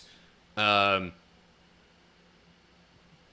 and I mean, granted, the drama on Kick is more so like, oh yeah, there's streamers out there who are just doing some not great stuff. Like this particular person, I'm not 100% sure of the details, but from what I remember reading, you know, first off, they're kind of like a prank jokester sort of channel. So even that, a lot of those have a bad habit of pushing things too far. At the very least from time to time. But apparently in this particular instance, they had like found somebody off the street. I thought I remembered seeing it was like a homeless person, and then they like called in a stripper or somebody to like be in this place where they were bringing this homeless guy or something. It was weird.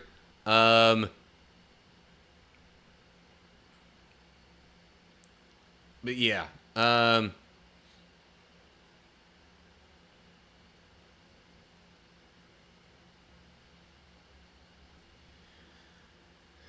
Yeah.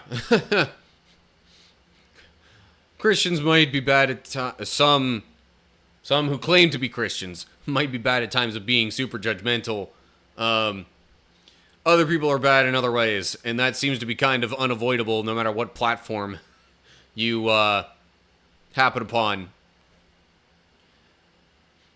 And as much as I would think about, oh, hey, maybe we should make a Christians only live streaming platform, that might actually kind of lessen the reach and impact, because it's like if people know specifically that it's Christian, they might assume that some people are going to be judgmental. Whereas if they interact with individual people on not specifically Christian platforms, it's a little harder to make that assumption.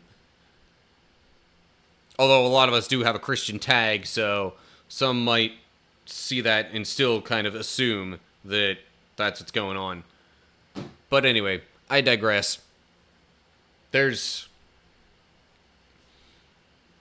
bad stuff that's going to happen all over the place, whether it's people doing whacked out stuff or entire platforms seemingly not really making moves to support those who actually are kind of the reason that they have such a following, so many people interacting to begin with. The second of those was referring to Twitch. But yeah, anyway. Alright. Enough rambling on. Throat needs a little bit of a break. I'm going to switch things over. Give me a few minutes here, and I will return.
Okay.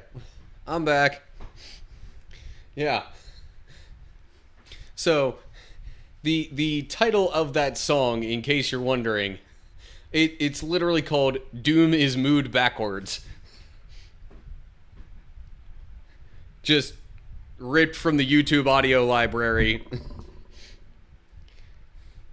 But yeah, I've used that in some videos where it's like, yeah, this is kind of a doom and gloom sort of mood going on here with this particular video. Might have even used that specifically in a couple of my Digimon Survive videos. But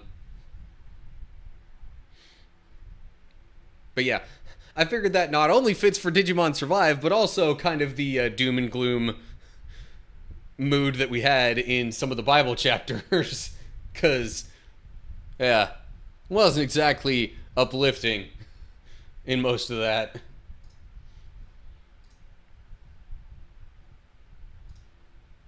Alright, I need to move chat window over this way, closer to the TV that I'll be looking at.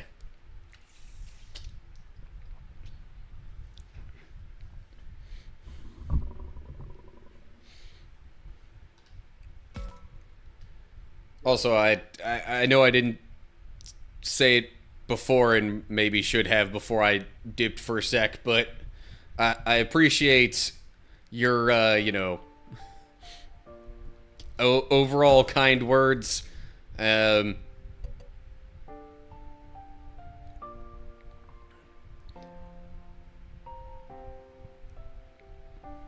Again, that whole not being judgmental thing is something that I just really try and emphasize.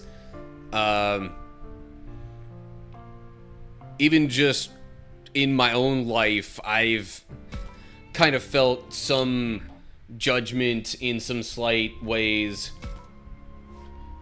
both from people inside the church and outside of it.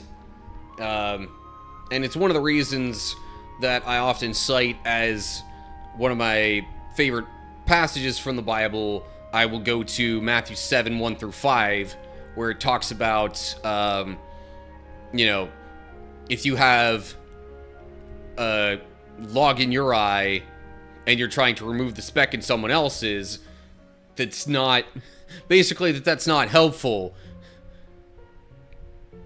You should remove the log from your own eye first before trying to remove the speck from someone else's. And basically that's saying, A, don't be judgmental, because B, you know the extent of your own sin and wickedness and just how imperfect you are. So you really need to, make sure you check your motives before trying to correct somebody else on what they're doing wrong and or judging them for it. I also like how it's like there's a passive command in there, but there's also somewhat of an active command. The passive being don't be judgy, but the active also being like, hey, check yourself and your motives.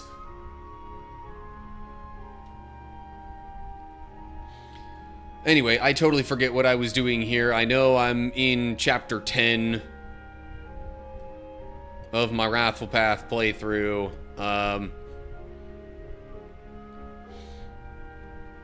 I had talked with some of the people after Saki's death. And, Aoi was obviously kind of the most distraught. She was also kind of putting it on herself more than anybody else was.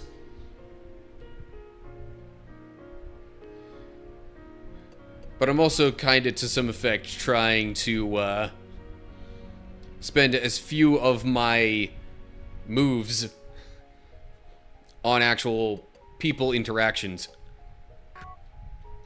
I had checked these areas before. Although there was, like, kind of a shift in where people were after my last interaction.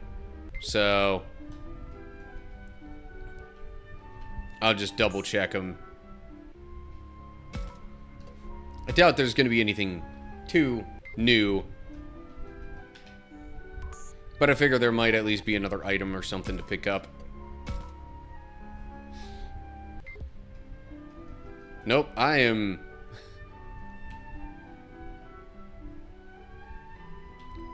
I'm trying to use, you know, the bumpers to cycle lock-on stuff, but it's not... Okay, well, now there's that. So I guess I'm getting myself into a battle to start things off. Alrighty. Let's see who it is and, you know, if it's any Digimon that I don't already have. I'm pretty sure I have all of these already. Yeah. I've got Deltamon, got Betamon, got Gigadramon, so yeah. I'm trying out a type of yarn from macrame. Only used string cotton before. Okay. You are not obligated to, you know, be active in chat. Oh yeah, what levels are we dealing with here? 34. Right. Okay, so just to play it on the safe side of things, I'll maybe use a couple of these Digimon that are higher leveled, and then bring in my lower levels just for funsies.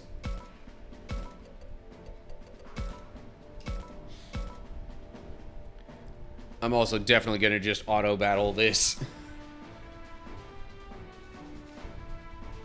But I keep getting myself into these battles in hopes of, you know, recruiting new Digimon that I don't already have. We'll just go with Destroy since they're all wild Digimon. Alright. I am going to remove my webcam for a bit.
Yeah, so, Al, if you don't mind me asking there, what are you trying to make with your macrame stuff?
Okay, I mean, not like you have to be making anything specific. I just thought I'd ask.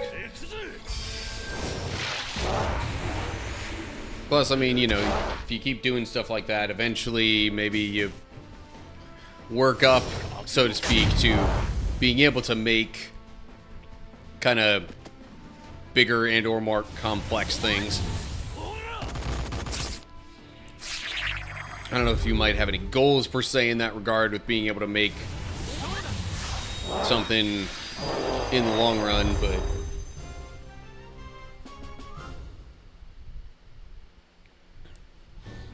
I know some people will kind of take that approach to it. Some people will just be like, yeah, I'm thinking something like this might be useful, so I want to be able to make that. And they might do other things, though, to try and work up to that.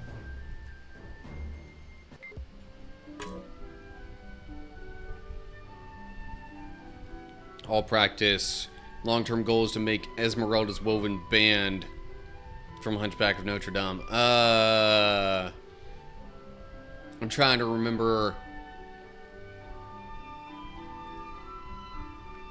So, do you mean the thing that's like the almost necklace type piece that had the map of the city? Or maybe that's... I don't know, it's been a little while since I've watched that, so... Not sure I remember exactly what year.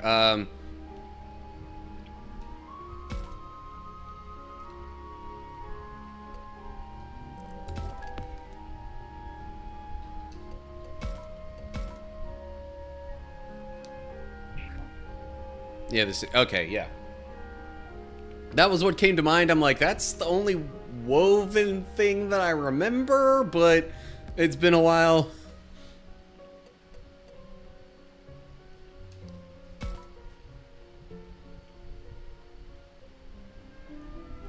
Yeah, I think I've never exactly been the most artistic person, if I'm completely honest.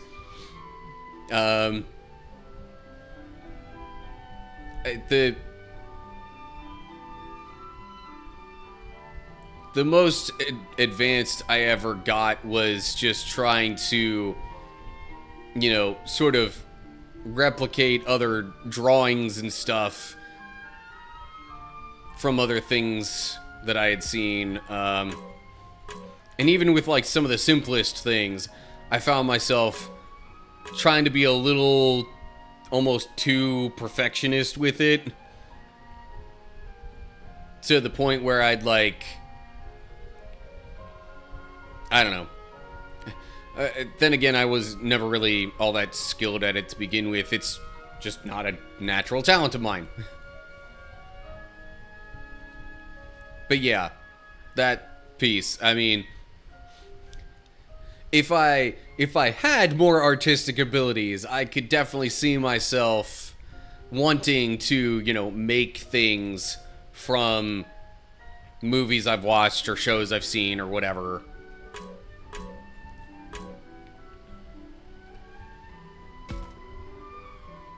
Oh, I probably didn't necessarily want to skip that dialogue. Hang on. Let me go back into the backlog here. Sensing something strange nearby. Better look around. Okay. Main thing I'm doing here is talking with the professor.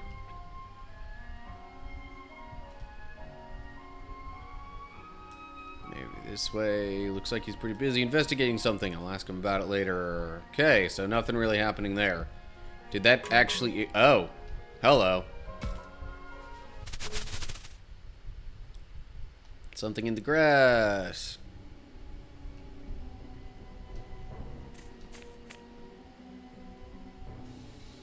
Oh yeah, right. These guys.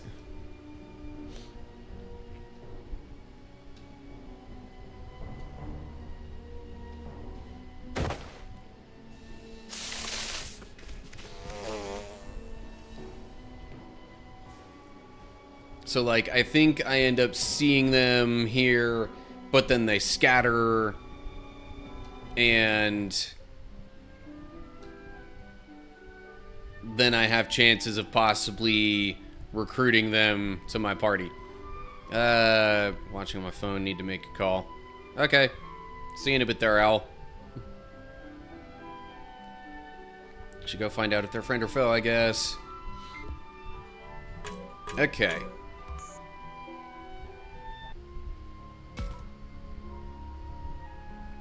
And I would figure I should be checking other stuff back here in that case.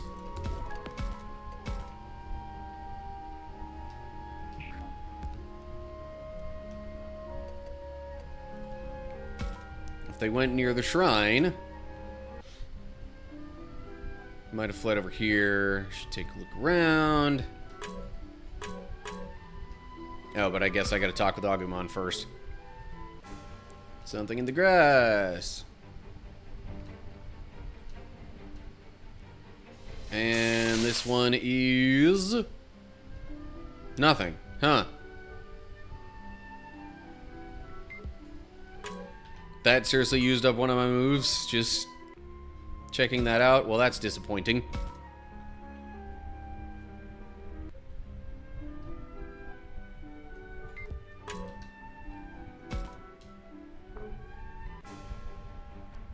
One just popped out of the underbrush. Tentomon, yeah. Some way to convey that there's no need to be scared. I'm trying to remember. Hold up, this I actually kind of want to make the right choices on. Because I'm pretty sure I still need other parts of the Tentomon line. I mean, okay, so I've got the Hercules Kabuterimon there.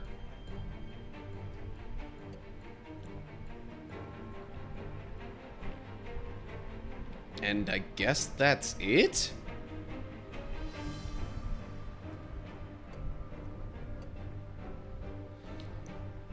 Maybe I had bridged off into other paths with a different Tentomon. I don't know. Anyway.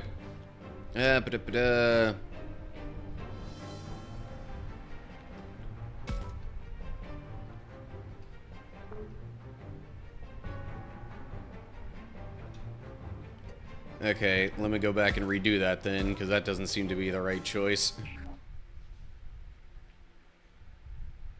Okay, don't be scared.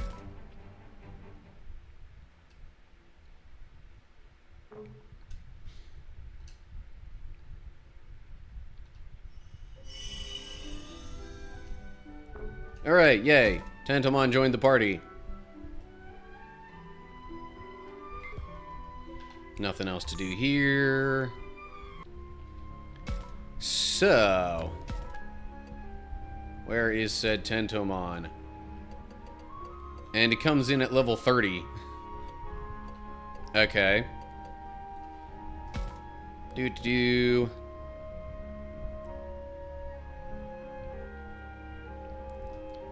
Okay, so I think I've got some of the, Oh, that's probably what I did with the other Tentomon. I probably turned it into Jewel Beamon.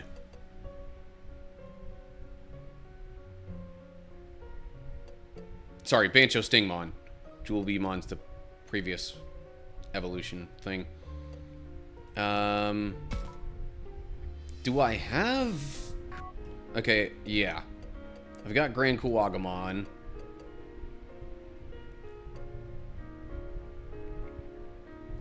But I don't seem to have any of those ultimate evolutions from a wild Digimon.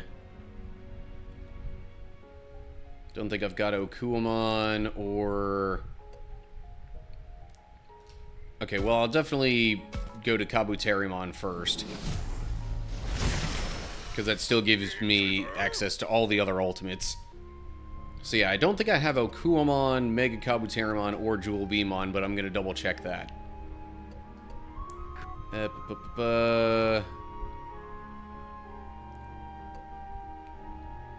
Not seeing any of those on this. Screen set. I'm not seeing any here either. Alright. Well, if I'm gonna fill any of them in, I'm gonna do Mega Kabuterimon first. Go with the, you know, classic Tentomon line.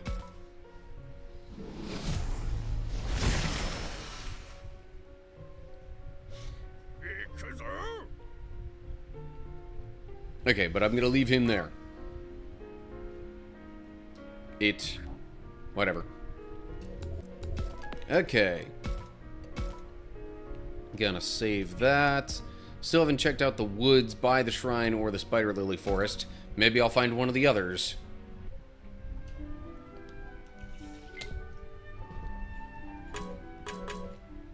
Oh, and there's something else over here now. Oh! Another battle. Fun.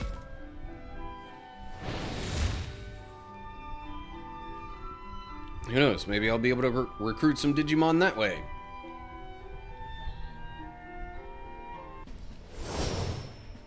Nope, this is the exact same battle I just fought a little while ago. Okay, then. Well, I guess I'll use these same guys.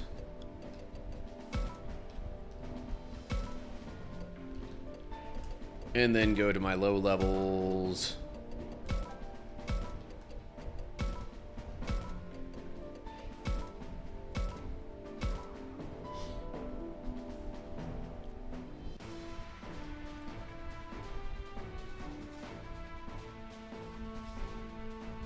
And auto battle that. Alright, webcam going away again for a little bit.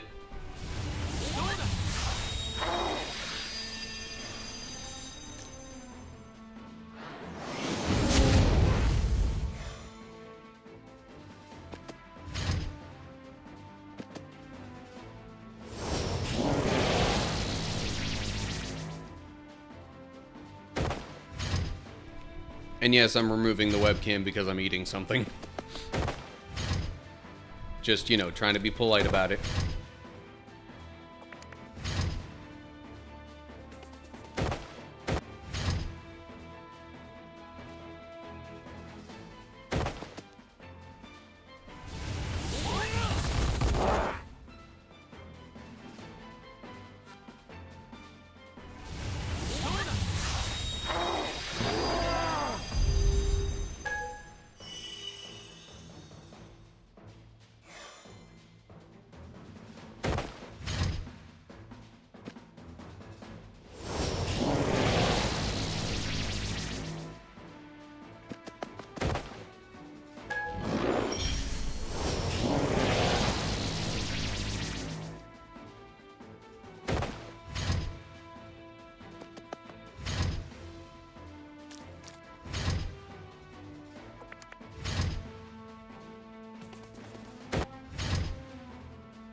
Well, that went on a bit longer than I anticipated.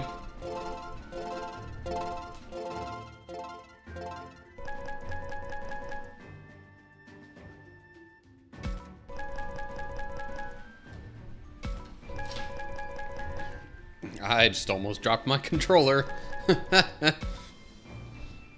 That wouldn't have been good.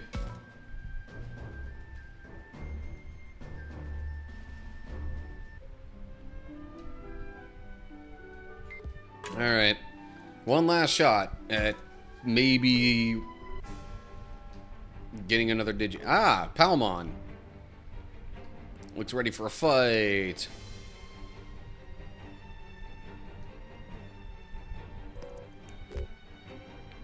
I'm gonna save there. I could have just pressed Y instead of going through the start menu, whatever.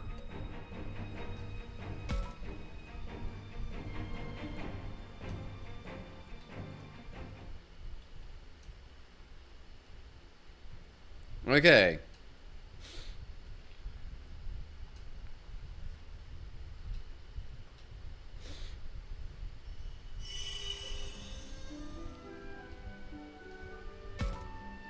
So, the one that I didn't get was Gomamon. Oh yeah, but now we're forced into the next story bit.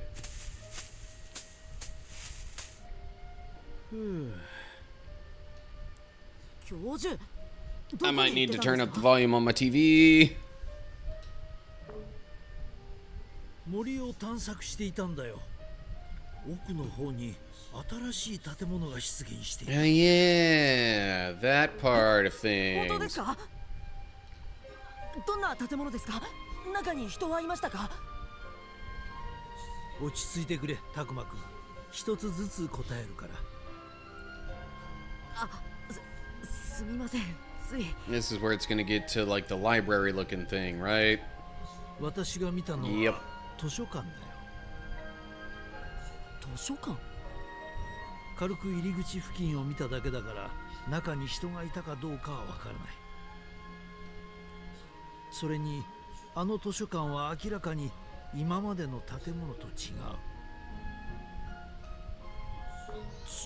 うってどんな風に？ And I would guess we're still gonna have Renamon kind of lead us that way. いや、みんなの前で話した方が早いか。とにかく一度校舎に戻ろうじゃないか。I'm also wondering what point you know the new Labramon evolution is gonna come into play.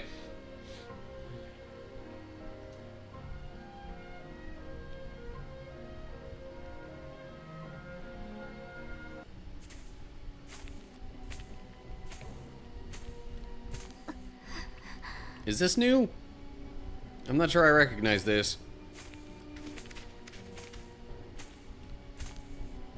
Kaito and Labramon have been following me silently.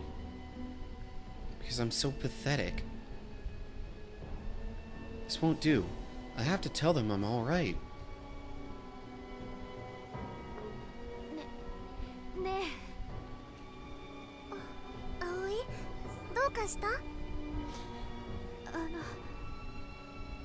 私も Alright? Can I say it? Even though they don't understand a thing? どうした？言いたいことがあるなら全部吐き出しちまえよ。I'm sure she's kind of like wrestling with her emotions here of like, is she really okay? Does she want to just pretend like she's okay? And have them think that even if she's not. It's not like Saki wanted to die. Saki told me she was scared after all. Even so. サキさんは私たちを生かすために決断してくれたって思うべきなのよね。 See, even there, she says, should believe. 俺は But she doesn't seem real convinced of that herself.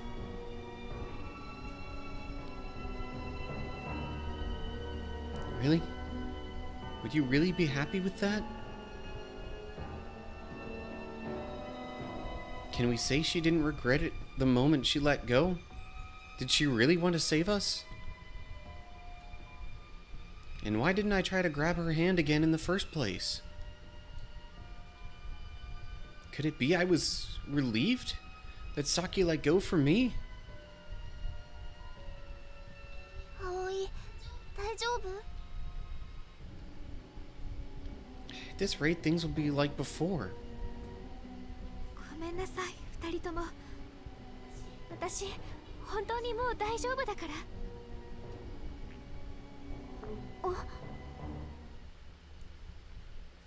Hey, Haru. ハルくん。春だって。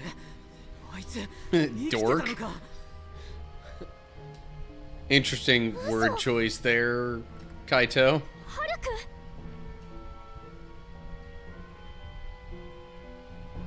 ねえ、待って、聞こえないの？ハルくんってば。待ってってば、一人じゃ危ないわよ。おい、葵、お前までどこ行くつもりだ。決まってるわ。ハルくんを放っておくことなんてできない。今度こそ私が止めるの。葵、待って、私も行くか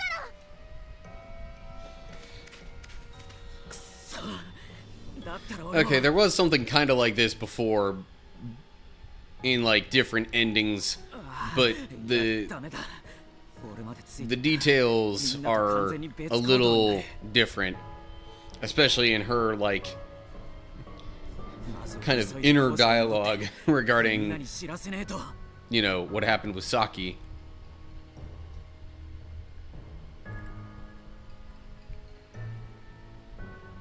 Oh, but he's going back to the school. Didn't he stay with her other times? しかし葵さんとカイトのやつどこ行ったんだ？タクマは途中まで一緒だったんだろ？うん。結局葵さんが一人でどっかに行っちゃって、後からラブラモンが探しに向かったんだ。カイトはてっきりこっちに戻ってるもんだと思ったんだけど。カイトも葵のこと心配してたからな。もしかして様子を見に行ったのかもよ。どうかな。今はそっとしといた方がいいって言ったのはカイトだし。もしかして二人で出るのか？ Minoru would be the one to ask that. ミノルさん。ああ、いや悪い。けど本当にどこ行ったんだろうな。たく、俺がチビどもを相手に大変だって時にあいつは勝手な行動しやがってよ。そいつ Yeah. は悪かったな。 I wondered why Dracmon wasn't with Kaito, but that explains it. He was taking care of the little ones. カイトどこ行ってたんだ？おめえな、全然戻ってこねえから心配したじゃねえかよ。Yeah, jerk. そうだよ、お兄ちゃん。あれけど今はそれどころじゃねえ。何かあったのか？ Nah, something alright. 春が戻ってきた。え？それは本当かね？ああ、俺もこの目で見たからな。まさか葵とラブラモンが戻らぬことと何か関係があるのか？ Yes. How astute of you, Falcomon. It is somehow ラブ related. ラモンは春を追いかけて行っちまったんだ。どこに？行き先はわからねえが東に向かって行ったのは確かだ。東？図書館のあるあたりかね。 And everyone else is like, what library? 図書館。それってさっき教授が言ってた新しく出現した建物のことですよね。新しい建物っていや、僕もさっき教授に聞いたばっかりで。いかん、危険だ。新しく出現した場所だ。主の手下も調べに来る可能性が高い。それって葵さんたちが危険ってこと？早く助けに行かないと。 Yeah, I wonder if it's somewhere in the midst of that whole situation where ちょっと待った。 more stuff with Aoi and Labramon happens. 何か変じゃない？変って何が？ Yeah, fishy how? ずっといなくなってた春が急に戻ってきて、突然現れた図書館の方に向かったんだろ？俺、ミノルさん、 Yeah. 春のこと疑ってるってことなの？みゆきの霊だってあるんだぞ。すでに向こうの手下になってる可能性だって。そんなはずは。春にあの子に限って。 100% ないとは言い切れねえよな。操られてる可能性だってあるんだ。しかし分かってる。確証もないのに決めつけるわけにもいかねえ。そもそも罠だったとしても葵たちを放っておくわけにはいかねえだろ。 Yeah, Kaito is indeed on the mark there. Can't just forget about them. But it could be a trap.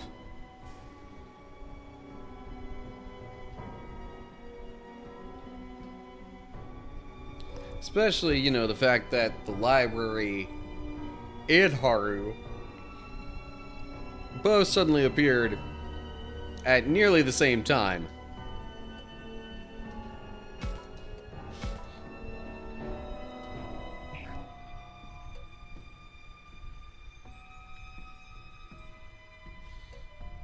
Eh. Alright, well, wrathful path, so 彼が yeah. 何しに図書館の方へ行ったのか、どうして僕らの元へ戻ってこなかったのか、春を追って確かめた方がいいような気がする。それでもしあいつが敵の仲間になってたらどうするんだよ。That's a heck of a way to refer to the enemy. それを確かめるためにも春の、つまり必然的に葵君とラブラモンを助けに行くことにもなるということか。なるほどな。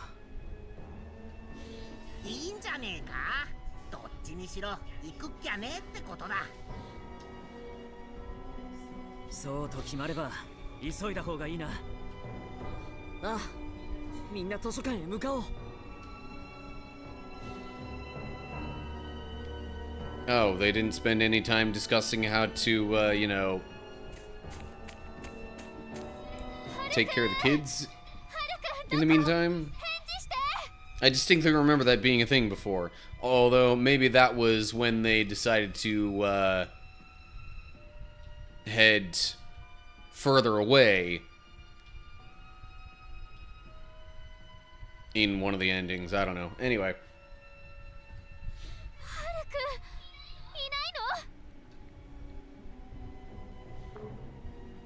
あれ、ここって何これ？建物？こんなところにこんな建物なかったはずなのに。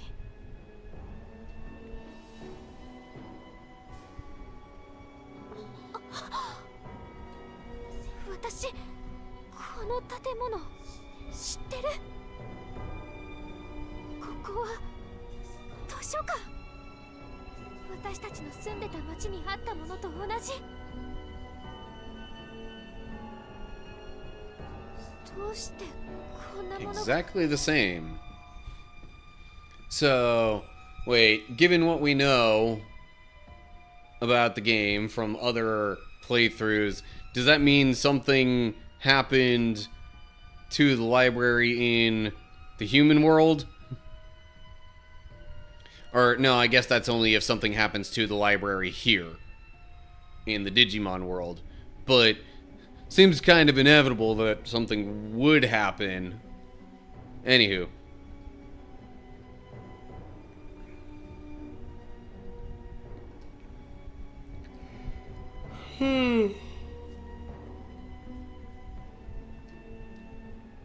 ダメよ。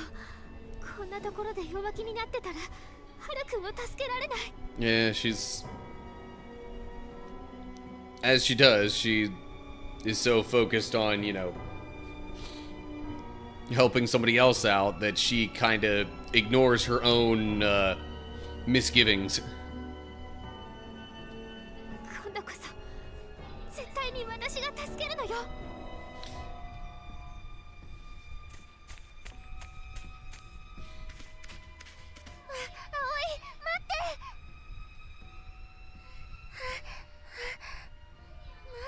建物、昨日までなかったはずなのに。葵もあの中に。待ってて葵、すぐに追いつくから。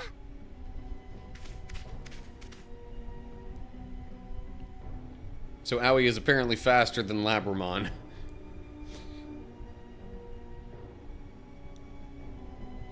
ハルくん、どこ？いたら返事して。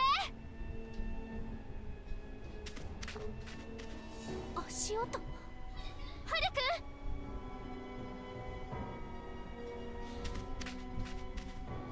葵、やっと追いついた。ラブラもどうしてあなたがここに？ What do you think Labramon's doing there? そんなの葵が心配だったからに決まってるじゃない。葵を一人になんてできないんだから。ラブラも私勝手なことばかり。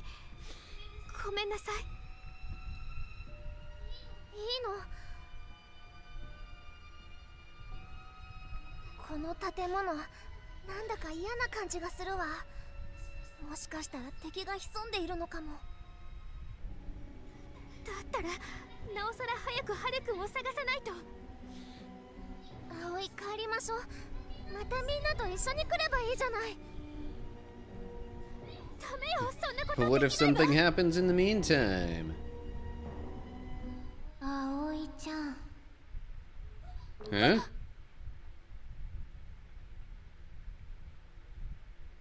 葵ちゃん。その声、まさか。 Is that... there's gonna be like an illusion of Saki, isn't there? Yep. 葵ちゃん。さきさん。そんな、まさか。本当にさきさんなの？嘘。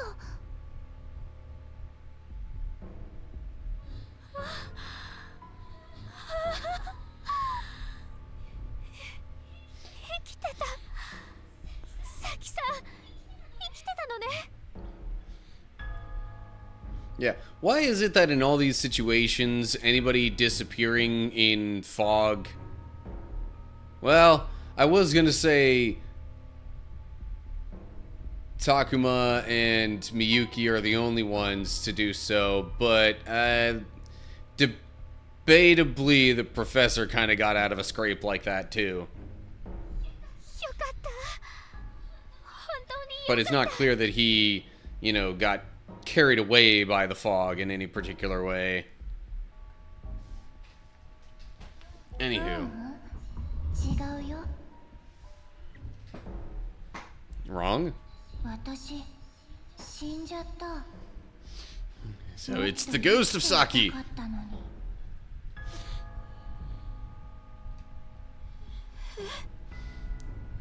Or, you know, actually an illusion. It's probably going to play on Aoi's insecurities and... Probably going to make her feel even more guilty about it all. ねえ、どうして葵ちゃんは私を助けてくれなかったの？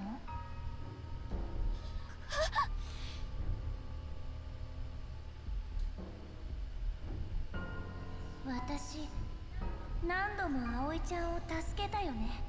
In what way did Saki save Aoi? That seems like なんで助けてくれなかったの？ kind of an odd claim to make.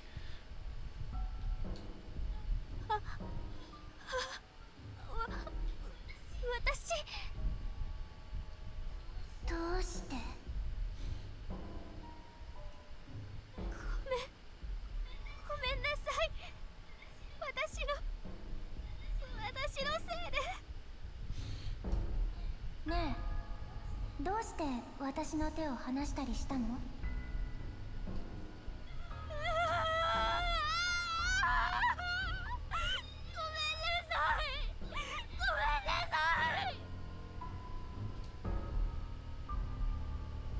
そう、葵ちゃんのせいなのに、自分だけ生き残るなんてずるいよ。葵ちゃんも一緒にこっちに来てよ。一人で生きていても First off, she's not the only one to survive.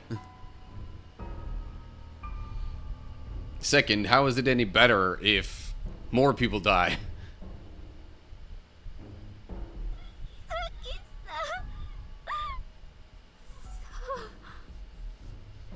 私もそっちに。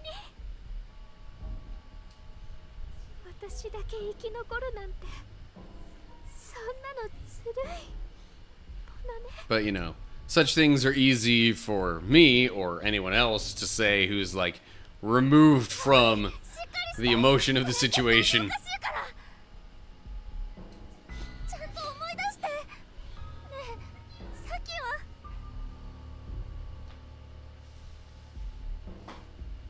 ねえ、葵ちゃん、こっちに来て。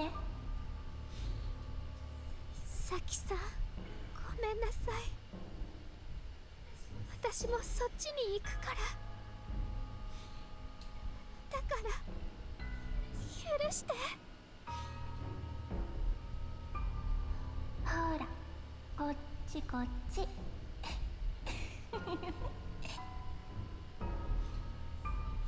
きさん、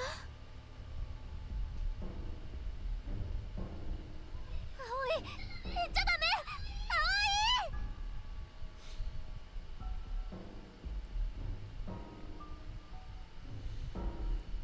葵。 And that's all we're gonna get of her for now. It's probably gonna move to the rest of the group. And yeah. 本当にこっちで合ってるんだ Then I get a feeling once they get in there, they're gonna find Aoi in some like just total emotional wreck of a state. And yeah, anyway. ああ、そのはずだ。はずってこの世界については何一つ確かなことが言えないのだよ。突然図書館が現れたように再び消えていることもまたあり得るわけだ。うげえ、勘弁してくれよ。Late fees. 僕 Minoru. はこっちで合ってんだろ。ならうだうだ言ってねえで進むだけだろ。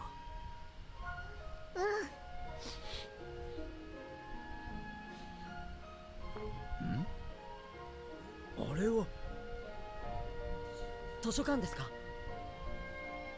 いや、別の厄介なものを見つけてしまったようだ。 Oh, danger, you say? 見つけたというよりは、 That's not a むしろ good 見つか thing. ったというべきか。 Ah, yes, Renamon. 随分と遅かったな。仲間の危機だというのに薄情な奴らだ。 Now Renamon's gonna lead us there, acting like, you know, she is being helpful and directing us towards our friend who's in trouble.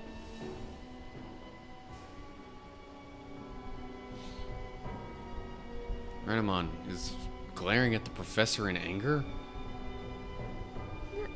何あいつなんか怖い。ミュウ、大丈夫だ。何があってもお前は守る。もちろん私もね。 Mew looks frightened. It's not just her. Kaito's on edge, and Minoru's shrunk back a bit himself. なんて目で教授のこと睨んでんだよ。No, Renamon is not the big bad wolf here. ここに来たのは私たちに接触するためか、それとも図書館目当てか、みゆきくんのためか。黙れ。お前にみゆきの名を語る資格などあるものか。やはり君は私のことを恨んでいるのか。答えを返す義理はない。お前らには黙って生贄になってもらう。生贄？ミコ以外にも生贄が必要なの？以前アルケニモンが言っていたな。人間の子供はミコほど重要ではないが、十分に使い道があるって。でもそうはさせないわ。何をするつもりか Yeah, we ain't going that easy. けど生贄なんて絶対にダメだ。使い道すらない獣たちがよく吠える。なんだと。レナモン、どうしてだ。お前はみゆきを助けようとしていたじゃないか。僕たちは同じ目的のはずだ。だったら一緒に。うるさい。そもそもお前らが現れさえしなければこんなことには。 Oh, really? What makes you so sure? お前らさえいなければ。 Plus, it's not like they came intentionally. あれは主の眷属ども。まさかレナモンが連れてきたのか？最悪の展開ってやつか。レナモン、どうして。 And it's fighting time. But this time, it's a story battle. So there's absolutely no possibility of recruiting anyone. Renamon's what? Evolving? Yeah. レナモン、進化。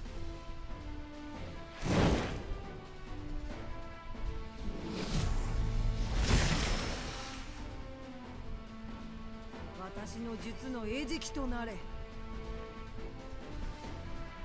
But just to Cubimon for now. 悪魔に立ち向かうつもり。 Other evolutions will come later. And I have to use Agumon. Might as well use the other partners. Keep their levels closer to each other. 相手になろう。 Okay, so this is just one of those survive 駆られたいもの kind な of ら来 things. るがいい。よし、俺が行こ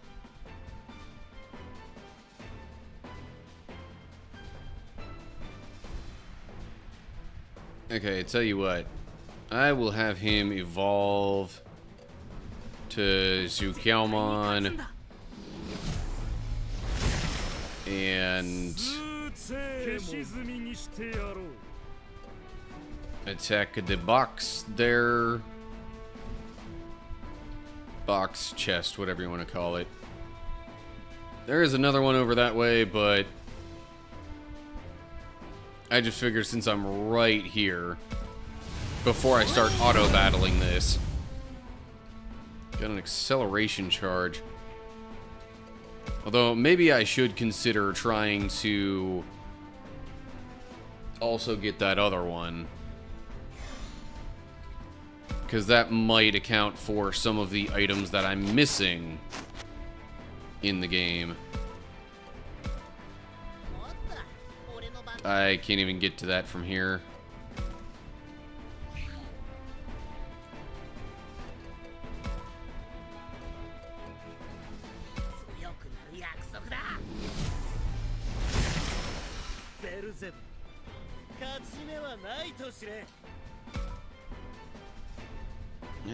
There is a Kenzoku over that way, but meh.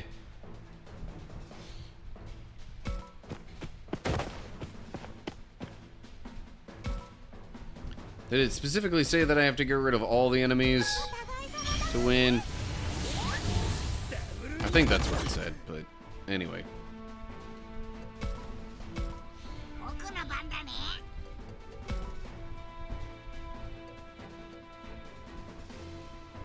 I'm spending way more time and effort on this than I probably need to, but oh well.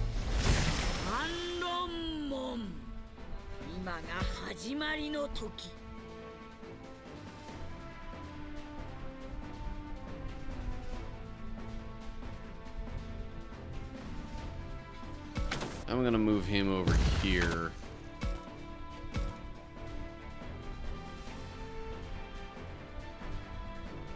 And even from all that distance.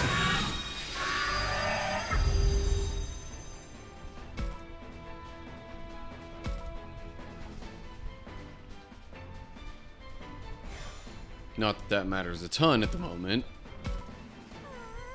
And then Syakomon. Definitely to Azulongmon.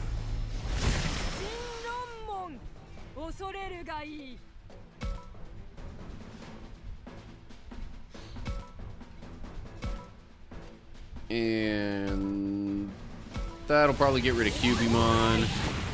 Yup.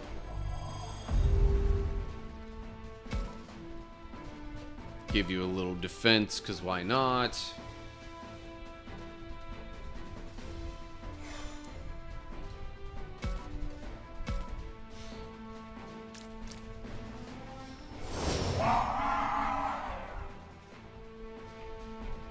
Alright.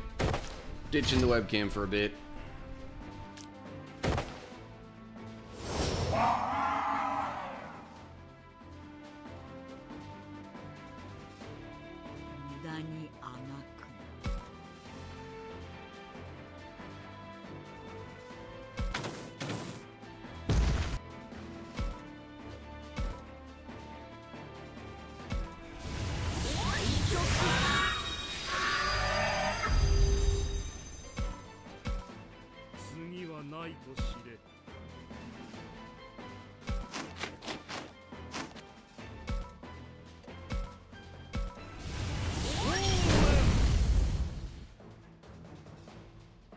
See, yeah, that might be a new one.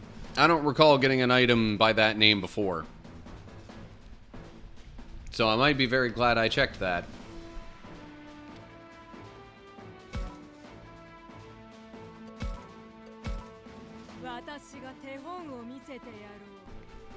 But I could totally just auto-battle this the rest of the way.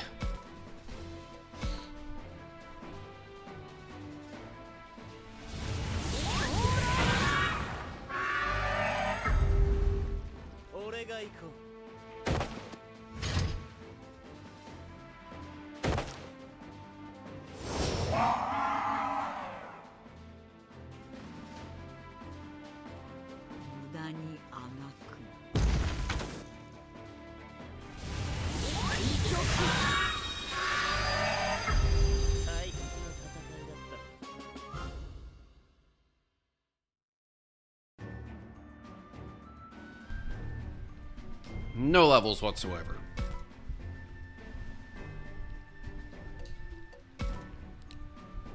Not surprised that that's an attack.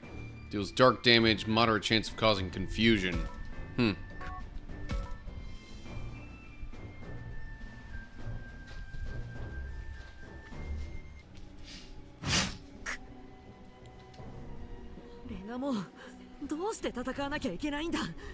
お前だってみゆきを救いたいんだよな。知っ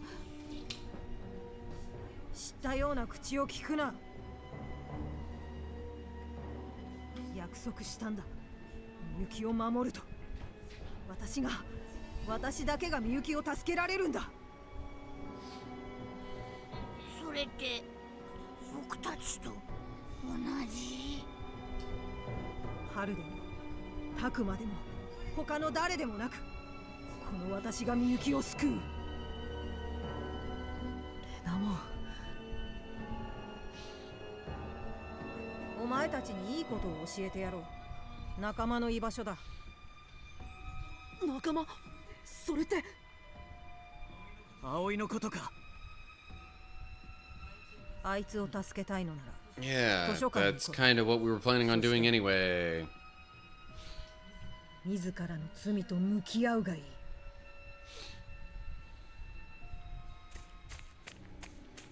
Oh geez, yeah. We might get visions of Ryo, Shuji, and Saki. やっぱり敵に捕まっちゃったのかな。本当にそうなのか？はったりなんじゃ。いや、あの口ぶりははったりとは思えない。でもおかしいんじゃねえか？捕まえたって言うならどうしてすぐに生贄にしねえんだ？決まってるでしょ。ミユたちをおびき寄せて生贄を増やすためよ。つまり罠ってことだな。でも罠だったとしてもやることは変わらないよ。そうだよ、二人を助け Yeah, なきゃ。 gotta do what we gotta do, which is try and save people. 行こう。もう少し進めば図書館が見えてくるはずだ。Exploration, eh?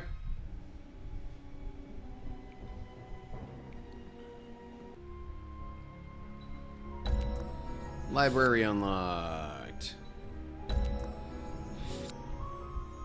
Really just the library and a free battle? And then the recollection thing here. Let me save real quick. Maybe the devs just wanted to give you a save point at that spot. I don't see any particular reason to delay moving the story along.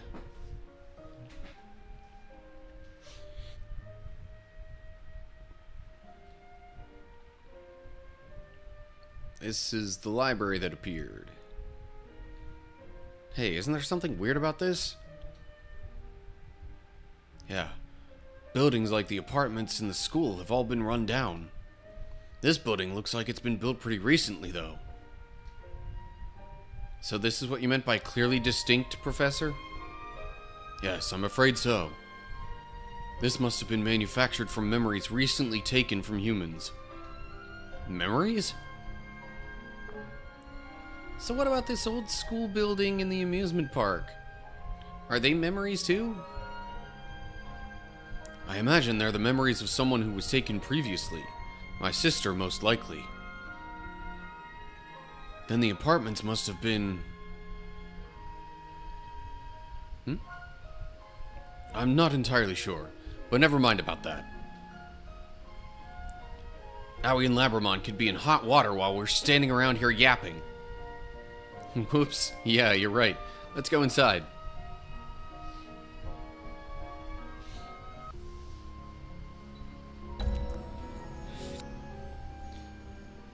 Okay, and then there's going to be this bit, and that's where the exploration is going to branch out to different parts of the building, I think.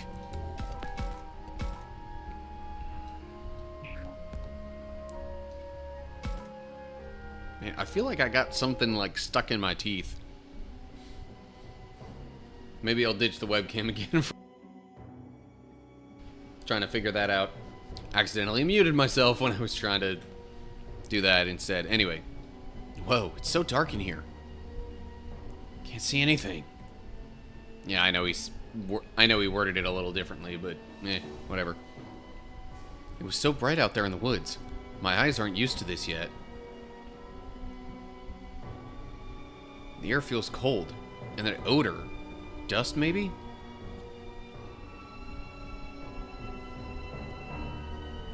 Okay, my vision's adjusted.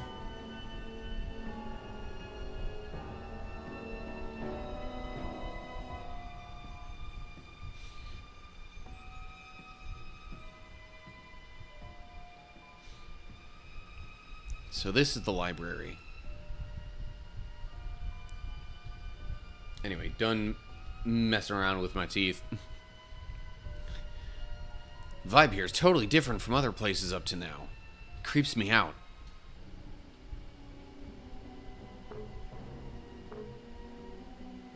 Wait, what? Those two. How could they be here? What is it, Agumon?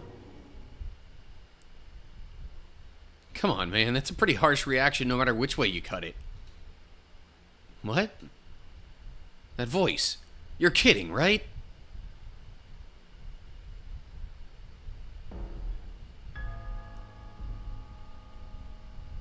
Hey guys, what took you so long?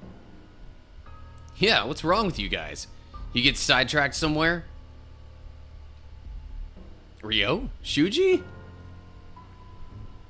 That's mean of you, Takuma. You act like you've seen a couple of ghosts. We've been waiting around here for what feels like forever. That's impossible. I mean, you two were... swallowed by the fog?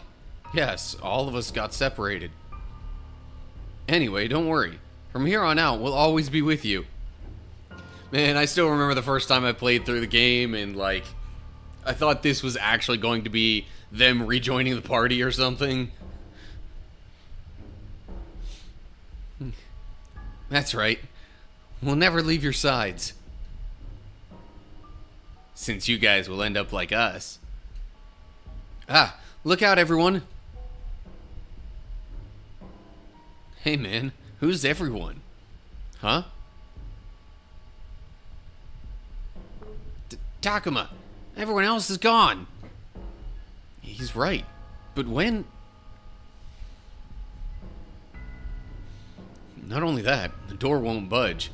We can't even get back outside. Like fish in a barrel, you guys are. What? No need to be so scared. You'll see each other again in the end. Yeah, we're all meeting our makers here. Don't be a crybaby about it. What are you two talking about? Look, our deaths were our own faults. We were weak. We admit that. But that wasn't the only reason we died. It was also because you abandoned us. You probably forgot all about it in your struggles to survive. Forgot abandoning us. And after all that talk of everyone going home together, made me sick just hearing it. I guess Shuji and me were never part of that group, huh? Everyone didn't include us. That's not true. We all felt terrible after losing you. Still, that's no reason for us to give up on living. That's okay. You don't need to make excuses. We're not here for your apologies.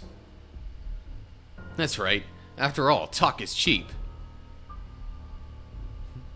If you really are sorry about what happened, there's only one thing for you to do. Prove it with actions, not words. And how are we supposed to do that? Come with us, Takuma. We're friends, aren't we? We'll always be together, right? I deserted them both? Is that really true? If I want to apologize for that, do I have to become like them? Really?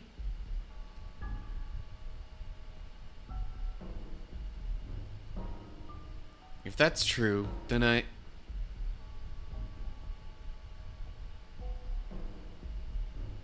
Takuma, no! You'll come with us, won't you? You owe us that much, Takuma. Hurry up, yo. You got a date with the fog. I have a debt to pay. Takuma, don't go! Wake up! What?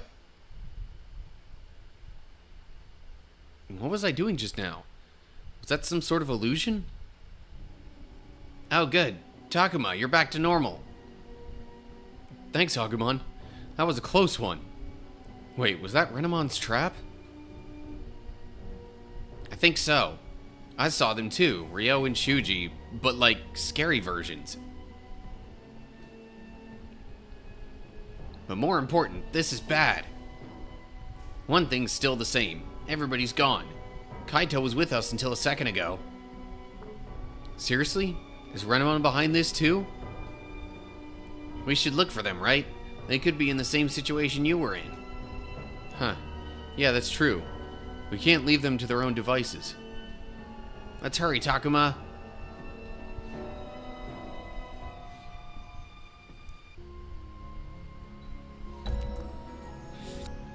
Yeah, now is where I get a couple of other places to check out. Something else to do back at reception? Really? Eh.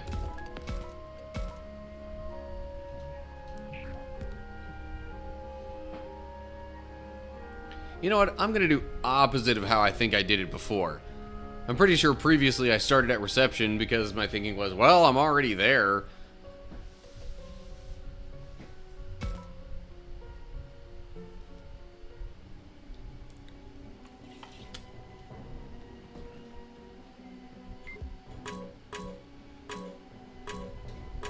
Multiple shelves.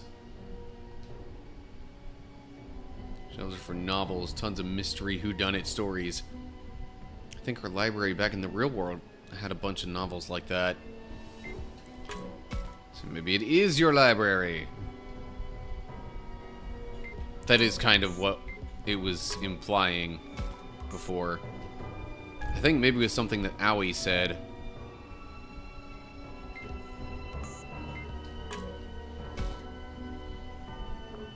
There's nobody here. Guys, where are you?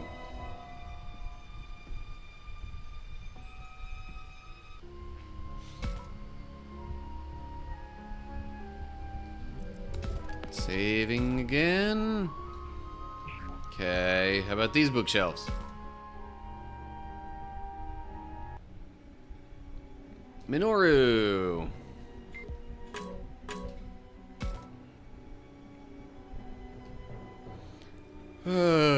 Kids' books.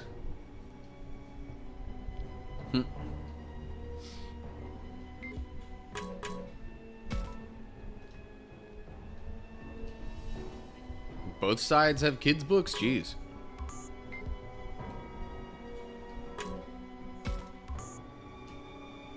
Crisp apple. Alright, Minoru. It's Minoru. Minoru, man, am I glad to see you. Minoru? Takuma. What is it? Did you see a nasty vision too? I don't know.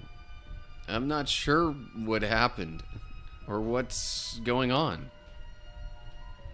I can't seem to focus. Takuma, whatever this place is, it can't be good. We should go back. We have to leave. Yeah, even I can tell how dangerous this place is, but we have to find everyone first. If you want to run, you can get out on your own. I'm going to keep looking. No, I don't want to be alone. Stay with me. Please, I won't talk about running again. Just don't leave. Hey, chill out, man. It's all good. I won't leave you behind. Huh? Oh, right. Minoru? Something about this just doesn't seem right. Why can't I put my finger on it? So what happened to Falcomon? Huh? Falco what?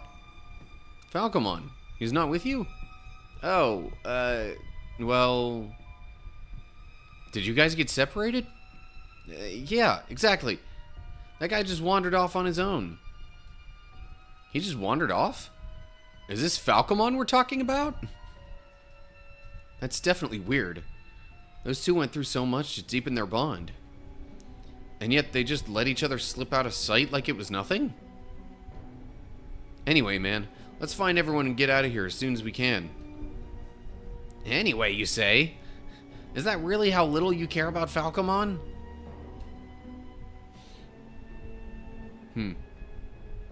You're not Minoru. Who are you? Huh? The Minoru I know would never disrespect him like that. Not before, and especially not now. Are you an illusion like Ryo and Shuji? Or maybe you're...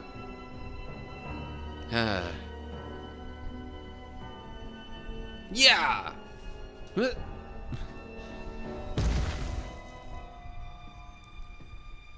Now, why'd you dodge that, Takuma?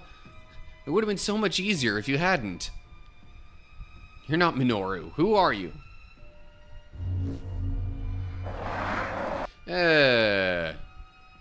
Stand back, Takuma. I'll take on this phony Minoru.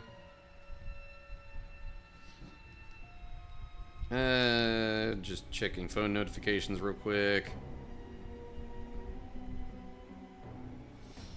Hey.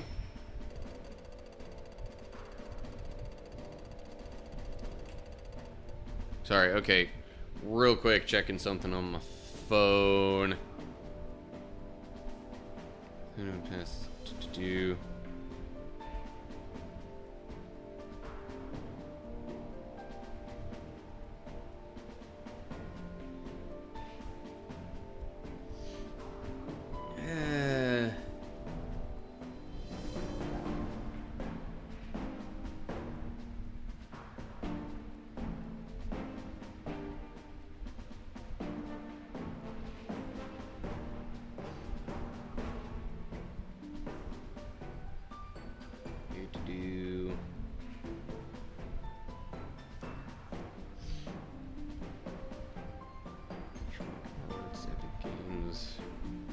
Yeah.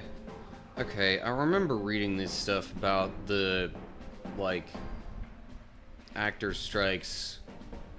But I wonder...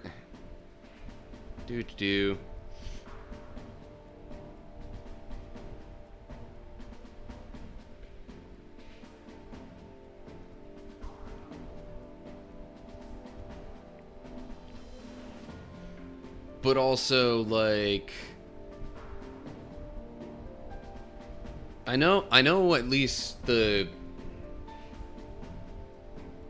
Writers Guild managed to strike a deal recently. I do kind of wonder and hope that maybe something can get worked out with, you know, the Actors Guild too. But let's see here. Other than maybe EA, I don't think I'm actually playing any games lately from these studios that are part of this strike stuff.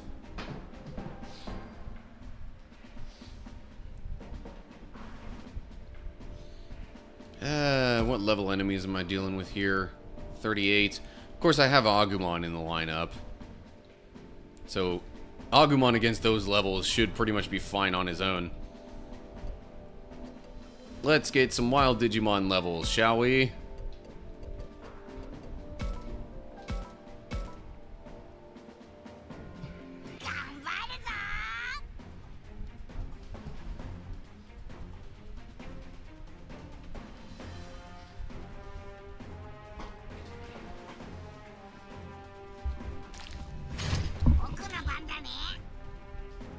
So it looks like there might be 2 enemies over there.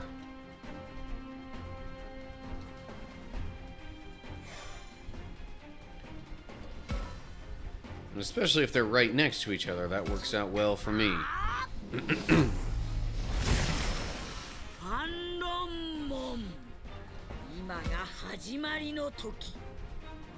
Oh, that's not 2 enemies. It's an enemy and a chest. But still, Doesn't hurt to get the chest.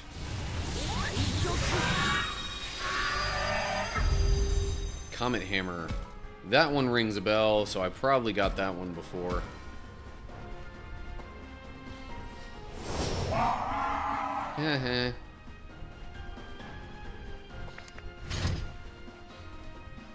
Yeah, now I've got to see what I might be able to do with some of these other Digimon here.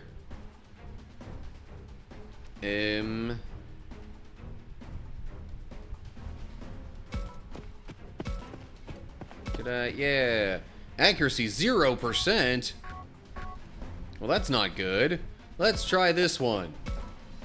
There we go. That's much better. I guess maybe because I would have been trying to attack through another object. Ouch.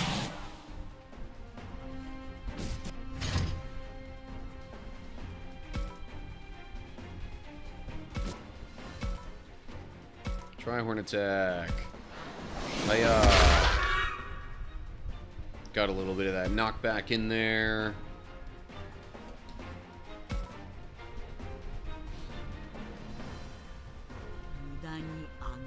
Also, are there any other chests in this battle? It doesn't look like it.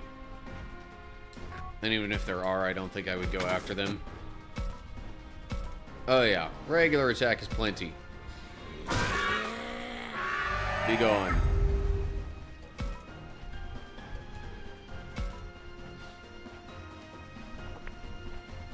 See, I figured that attack was coming.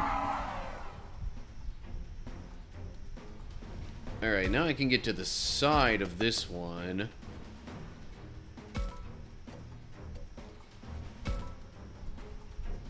It's 270. As opposed to 528. Yeah, I think I'll go with the special thing there.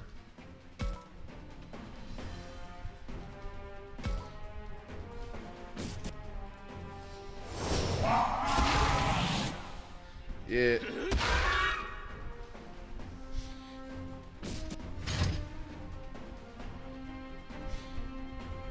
So I don't know, that thing related to the SAG-AFTRA strike, I do find to maybe be a bit excessive that they're saying they're gonna like pretty much blacklist anybody so much who would so much as like live stream a game from a studio that is kind of part of the strike, so to speak. Because first off, there's a bunch of games from those studios that have been out for quite a while. Like, you're really gonna include all of those in this situation?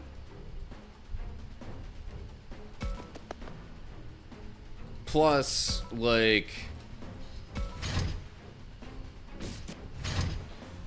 I could understand it a bit more almost if it was like, yeah, we really don't want you to stream brand new games that you would have had to go out and buy recently or something to, like, promote the games any further. But, like, I don't know.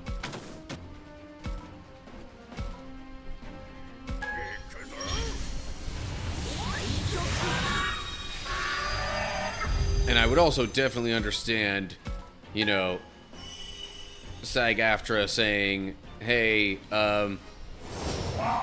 it's not gonna look good on us if you all go out there and start, you know, doing motion capture or any kind of other acting, voice acting, any stuff like that, because then it's basically telling any directors, studios, anybody like that, that, yeah, it's okay, we'll help you out, even though you're, you know, treating these actors unfairly. Like, that kind of stuff I could get. The whole, like, hey, don't play any video games from these studios, or more accurately, don't live stream any video games from these studios. It's just, I don't know. Feels like a step too far, in my opinion. And also, how exactly would they blackball all that? How would they even keep track of all that? Would they seriously designate people in the midst of their strike to keep tabs on the different studios and, like, all of their different games potentially being played on live streaming platforms? It seems like a ton of extra effort that would just distract from the main efforts of the strike to begin with. But anyway, enough of my thoughts on that. We did it, Takuma. I'm glad you're okay. Still, where could the real Minoru be? Let's find the real Minoru and Falcomon, and quick. Yeah, I hope they're not in any trouble. So what is up with the Stream Elements bot? Anyway, there, Takuma, behind the bookcase.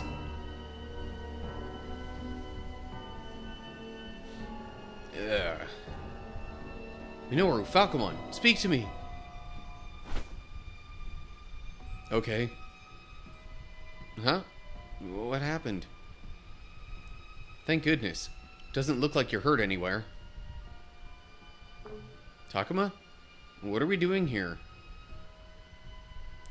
Or maybe it should be, what are we doing here? I don't know.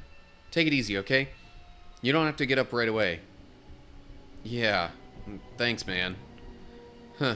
Looks like I passed out. I had the most frightful dream. You stay there. Agumon and I will try and find the others. We are in your debt. Let us rest for now, Minoru. Sure.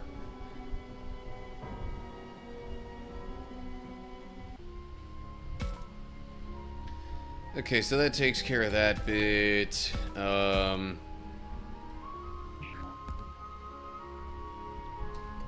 well, I didn't double check reception yet, so... Mew, hey, yeah. Blah, blah.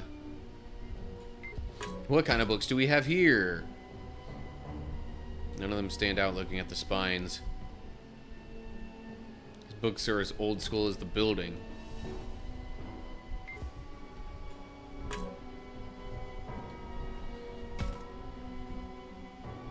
Mew, what are you doing here? Or, again, maybe it should be, what are you doing here?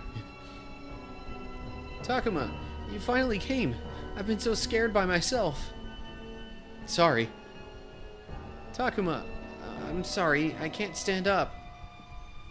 Are you okay? Don't push yourself. We can rest if you need to.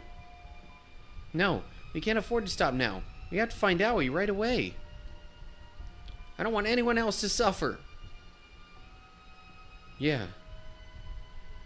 Takuma? Something seems off about this.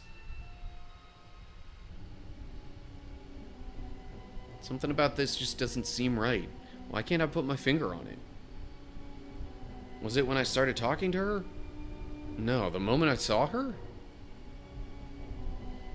When did she get here in the first place? And where's Hyakumon anyway?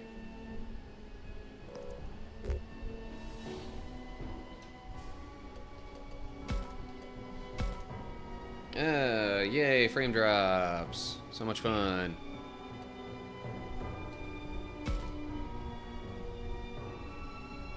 Where did Hyakumon go? Hyakumon? Search me. How am I supposed to know? How are you... Sorry, how are you? You two are always together, aren't you? Are you more worried about Hyakumon than me? No, that's not it. Hey, hurry and give me a piggyback, will you? I can hardly stand up here. Sure. Here, climb on. That's not gonna be a good thing. That's weird. I can feel the hairs on the back of my neck stand up. This isn't right. Takuma, Mew is acting weird. What? Why would you say that? You're not Mew. Show yourself.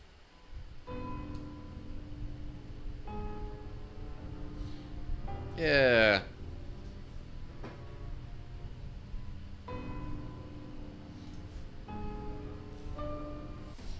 Another one. Well, I can also use Falcomon in this one. At least keep, you know, more of them closer together in level.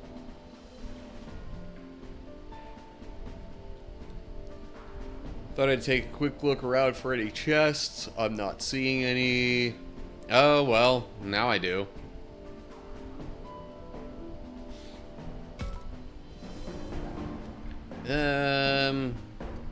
And then just for fun.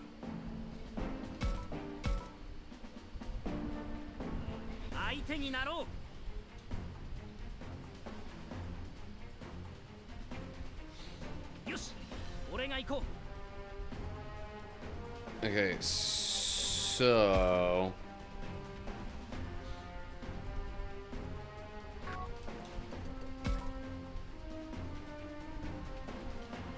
Falcomon has 4 moves. Zukielmon gets 5. Plus adding the movement boost from Minoru might make it so he's able to get to the chest.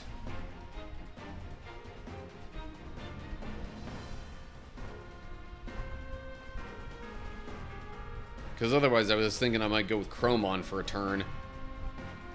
Just because he gets, like, double movement. But, whatever.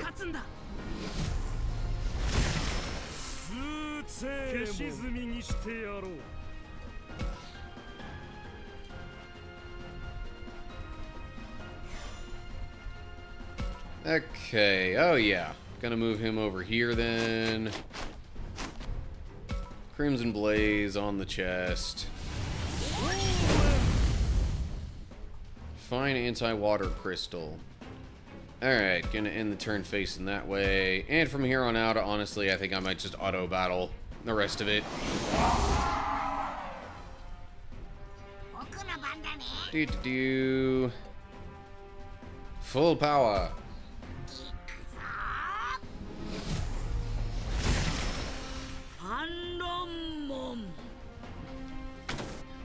While I would have liked to get through this whole chapter tonight, seems like I'm not gonna be able to.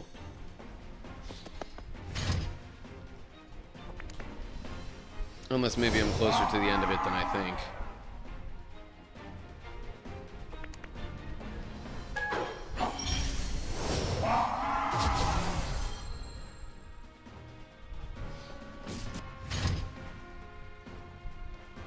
Ooh, them being lined up like that could be convenient.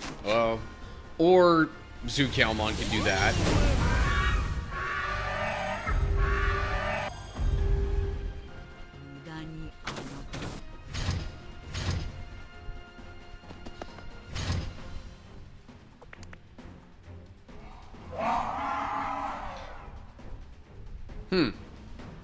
Not all that often I've seen them just do a regular attack like that.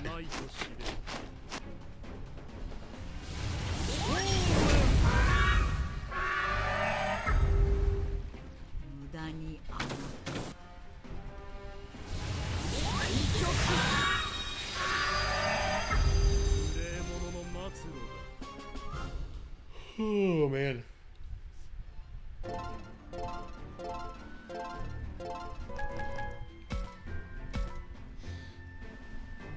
Two perfect enlightenment slabs. Which level is that? Okay, that's the one that goes to ultimate.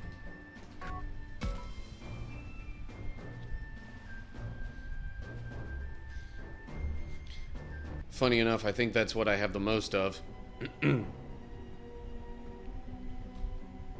Taking on Mew's shape to attack us. How low can you get?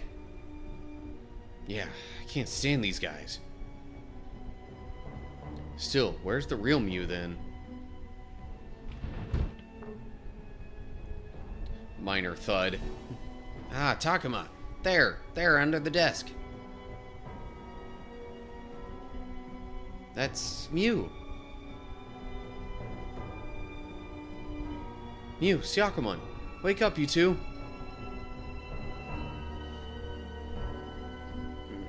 Oh. Takuma? Huh? Good. Looks like these are the real ones. My head's all fuzzy. We were shown this weird vision for ages and ages. It was a dream? Mew, you okay?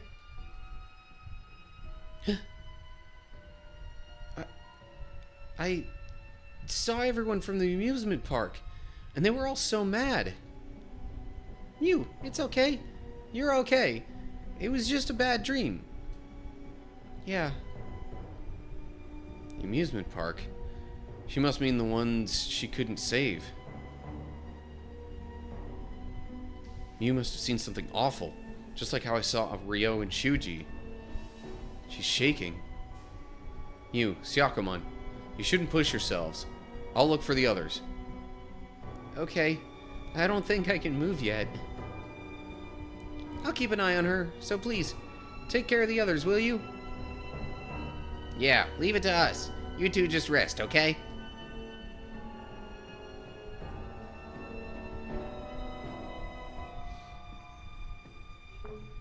Oh, that's it? He's not gonna have us find Kaito?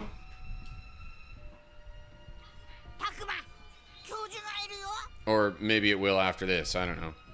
幻を見せられているのか。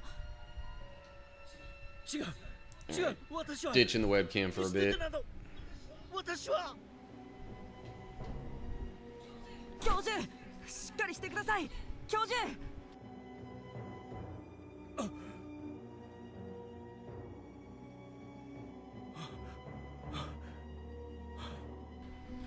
But maybe I should stop changing my scenes so much, because that seems to cause OBS to drop some frames.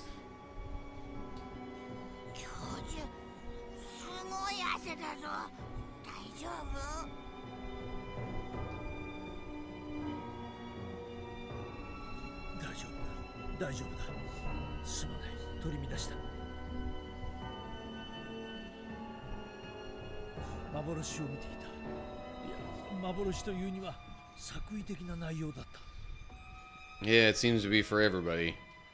あれは幻ではない。意図して作り出されたものだ。苦しめ、弱らせることが目的なのか。心を追い詰め、しかし壊さないようにしている。子供たちだけでなく、私にも見せようとしたのは、その理由は。Professor seems composed, but a bit frail too. He must be exhausted. 教授、タクマ君、君にはすでに少し話しているが、改めて聞いてもらえるだろうか。はい。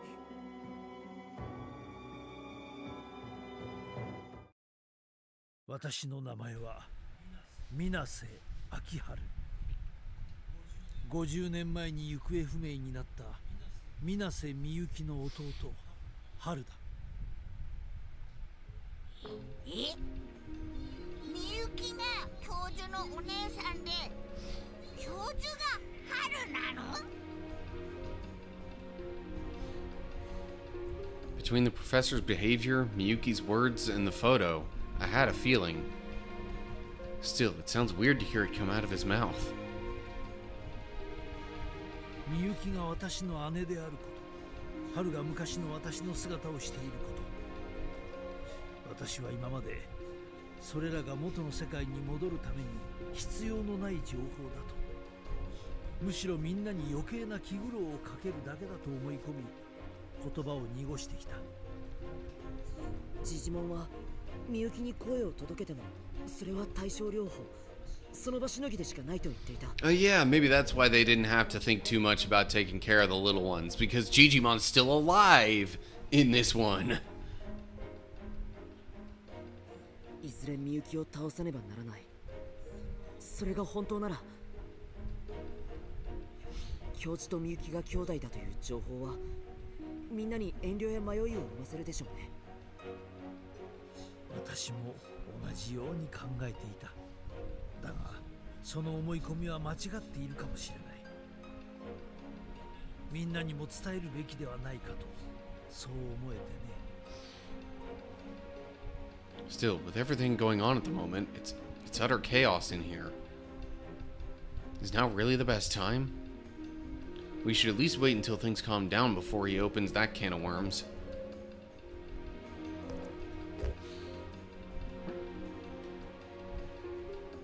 Should I tell everyone about the professor? Oh, and this is a karma-related choice. 教授の考えは間違ってなかったと思います。言ってもみんな混乱するだけだし、やっぱり隠していた方がいいんじゃ。私もずっとそう考えてきたがね、その思い込みは間違っているかもしれない。これから何が起こるかもわからない。そんな状況だからこそ伝えるべきだと思ったのだよ。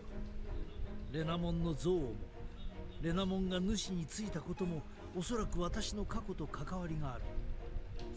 全てを救う鍵がみゆきであるならば、私の事情ももう無関係でいられるはずがなかったんだ。だから無事にこの図書館を脱出できたら、Yeah, let's at least get out of the library safely first, maybe. 私について、私の姉について、最初から全てを。教授、思い出せたんですね。ああ、そうだ。今まで黙っていてくれてありがとう。そしてすまなかった。まずは全員で拠点まで無事に戻ろう。わかりました。そのためにも捜索を手伝ってください。まだ見つかっていない人がいるんです。 I mean, 葵さんのこともあるし。 I guess we just have Kaito and Aoi to find 彼 then. 女はサキ君のことで心を痛めていたからね。確かに一刻も早くこの場所を出て落ち着ける場所に連れて行った方が良さそうはい、急ぎましょう。だ。ああ、分かった。全力を尽くそう。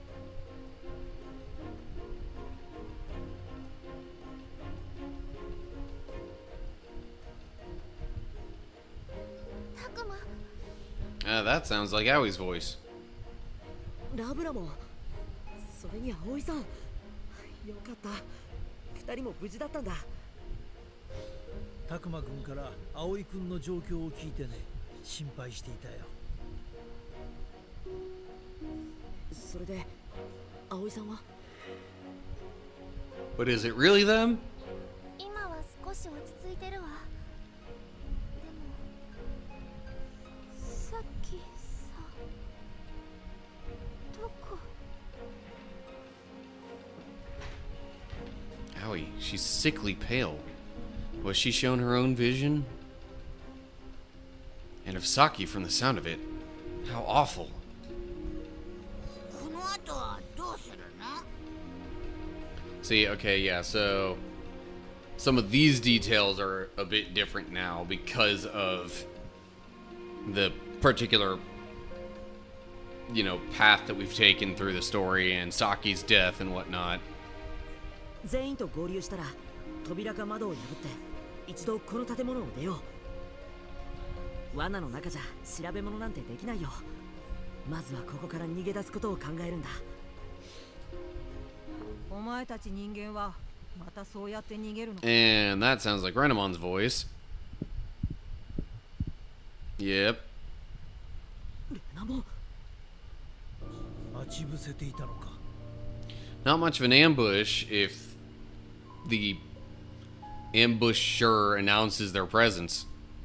ここのまま逃がしては捕らえた意味もないだろ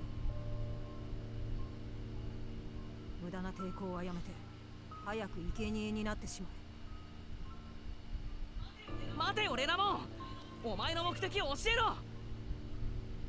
ろ。ミノル、お前はみゆきを救いたいはず。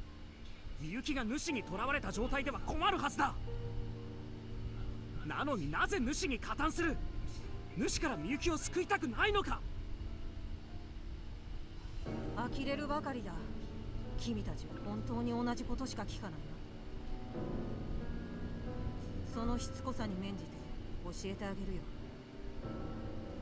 すべてはみゆきを救うためだ。Well, yeah, that comes as no surprise. みゆきを救う？主から取り戻すってことか。そのためにこの子たちを身代わりにするつもりか。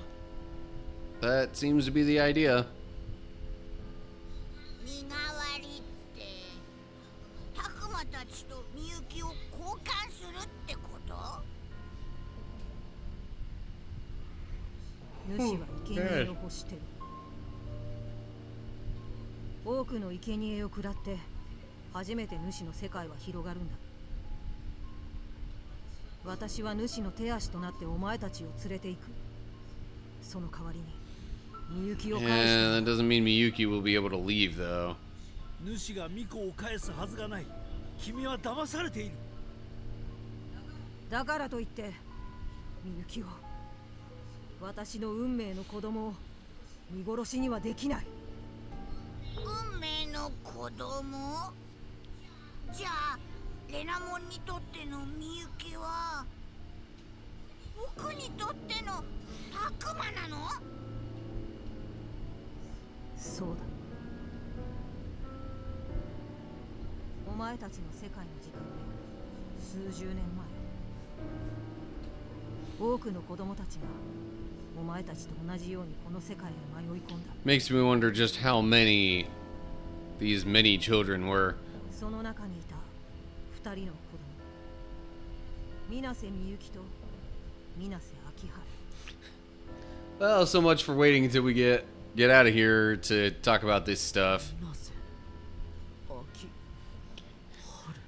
Professor and Takuma wanted to wait, but Renamon seems to just want to talk about all of it now. 水瀬秋春教授、いや春。は？じゃあみゆきって教授のお姉さん？いくらこっちとあっちで時間の流れが違うって言っても教授とみゆきじゃ年がおかしいだろ。みゆきは特別だからな。時の流れに置き去りにされているんだ。みゆきは水瀬の巫女だ。世界と世界をつなぐ歌を操ることができる。みゆきはその力で神秘の歌で秋春。 Alright, I might actually start just sort of skimming through the dialogue a bit more now. じゃあ教授はこの世界に来 I る keep のが going through it 二度目 slowly だってこと as か？ if, you know, I haven't already read a bunch of this dialogue, or at least very similar dialogue. そうだ。レナモン、ここで見たお前の幻が教えてくれ。私の記憶の蓋、真実を隠す恐怖、あの悪趣味な幻を。私はみゆき姉さんを置いて、そしてこの世界で感じた恐怖ごと記憶に。お前を逃がしたせいで Yeah, Miyuki was taken over by the master and lost half of her soul. It meant even after I convinced the others to rescue her, she was no longer herself. お前の身勝手な保身のせいで She was possessed by the master, losing the ability to age or even feel emotions. お前は自分だけおめおめと元の世界に帰り、みゆきはお前を救うために心を壊されて傷ついたのに。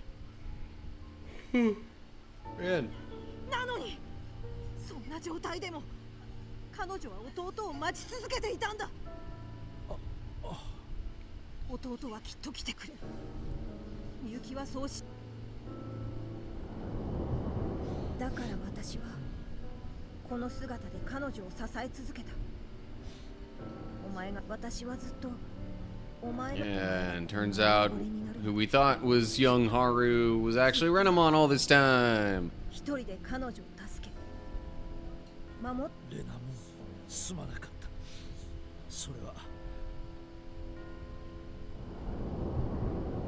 そうだ贖えない罪の行き着く先待ってくれ。タクマ君たあるさみゆきを取り戻すための私の目的は復讐ではしかし私にとってお前の姿を撮り続けることがどれだけ私の意志が固いこともわかるはずだ。だからってこっちも黙ってやられるわけにはいかないの。ミュウうちたちだって仲間には死んでほしくない。シャコモンと一緒に生きたいの。あなたの苦しみはわかるわ。自分だったでも果たされるかもわからない。レナモン Yeah, and unsurprisingly, our crew isn't just gonna, take どうして this も思えない。 sitting down. みゆきを取り戻すためにすべきなのは池に本当にみゆきを取り戻したいのなら僕私たちの声はきっとみゆきに届く。黙レナモンれ認めない。私ではなくお前たちの声ばかりがみゆきに届くなど認めない。 Who says that yours couldn't? おとなしく彼女のために生贄となれ。それがお前たちにできるたった一つの償いだ。And fighting time.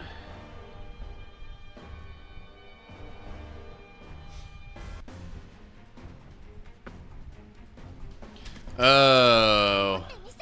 Okay. For a second I was like, wait, is this where Labramon's gonna get the evolution? But no, this is just hyping up the crew.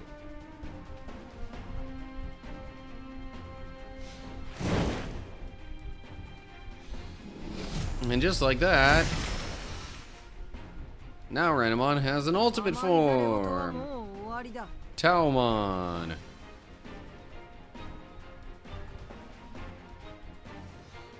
But we knew this already. 立ちはだかる者は私の敵だ。 Yeah, this is the one where it also lets me use wild Digimon. What? Why did I never get a chance at finding Kaito?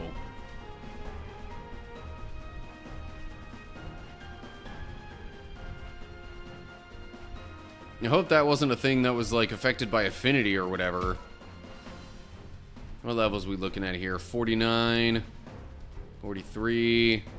I mean, still, compared to the partner Digimon, these guys are nothing.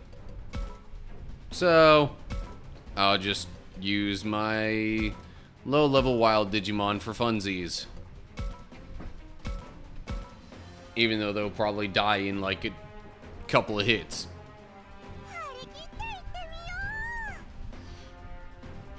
And I think I'm even gonna go as far as to auto-battle this. Oh, hold up. No, okay. I was like, wait, what's happening now? Okay, auto-battle, full power. And here we go.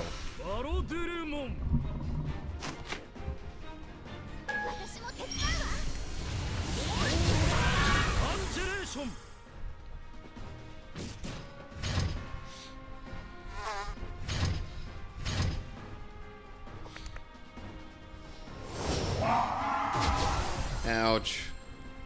But not too terrible, I mean, since Bancho Stingmon was guarding there. Okay. There's one, Kenzoku down.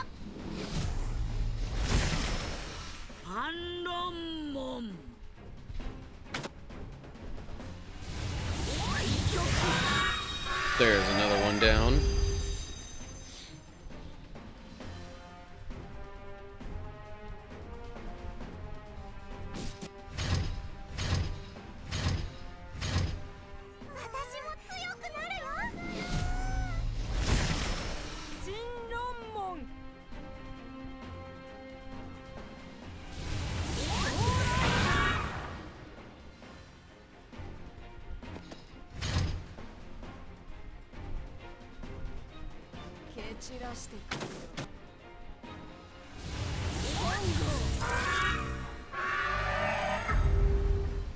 私がやろう。アンジェレーション。無駄に私が手本を見せてやろ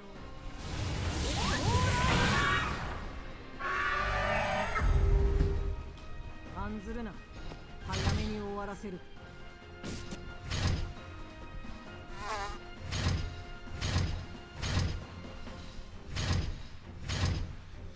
I do wonder a little bit if I should try and get the chest that's there. Oh. Oh, there's Kaito. Okay. Okay, so he just joins in a bit late. もちろん俺もな。何しろこっちは散々変なもん。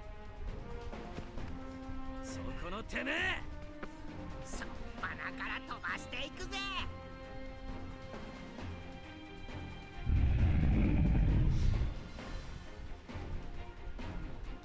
More enemies.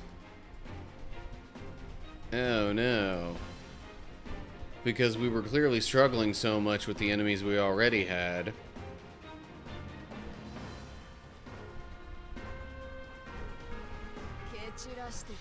Yeah, no, it's still going with the auto battle. Oh, and Kongo just happens to hit the chest anyway, so I don't even have to put in any extra effort to get that. Alright. Oh, so close.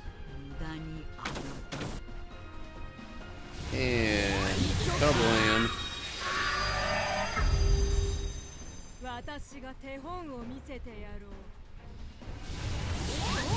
Now that one's dead. 案ずるな。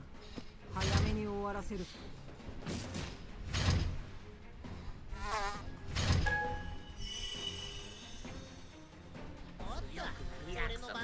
I do worry just slightly more what's gonna happen once Talmon is in range, but still, I definitely don't think I don't think my partner Digimon are in any particular trouble.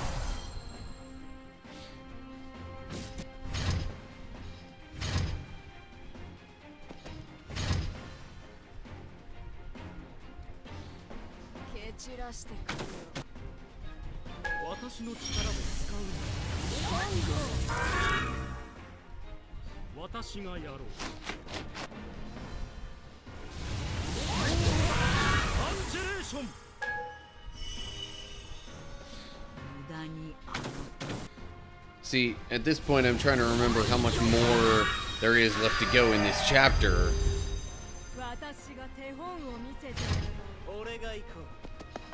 I don't think there's much more to it than this, you know, library thing. But I'm not sure how much else is going to happen in the library.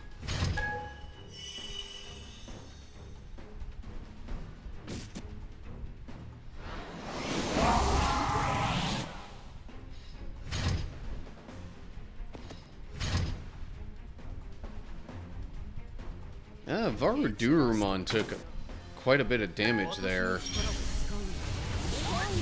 That's not exactly good, but eh.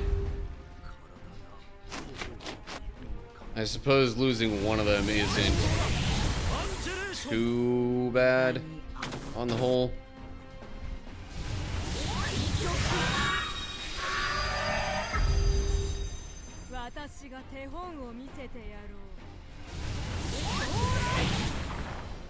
Almost. Beelzemon's not going to be able to get anywhere near close enough. Okay, so Durumon might die.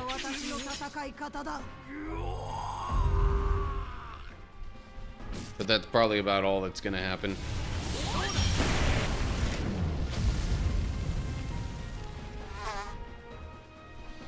And they all still get experience anyway, so what does it matter?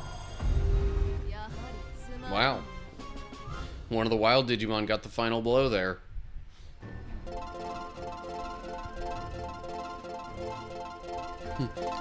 Look at all those levels. Oh man. Probably won't be reusing them for a little while.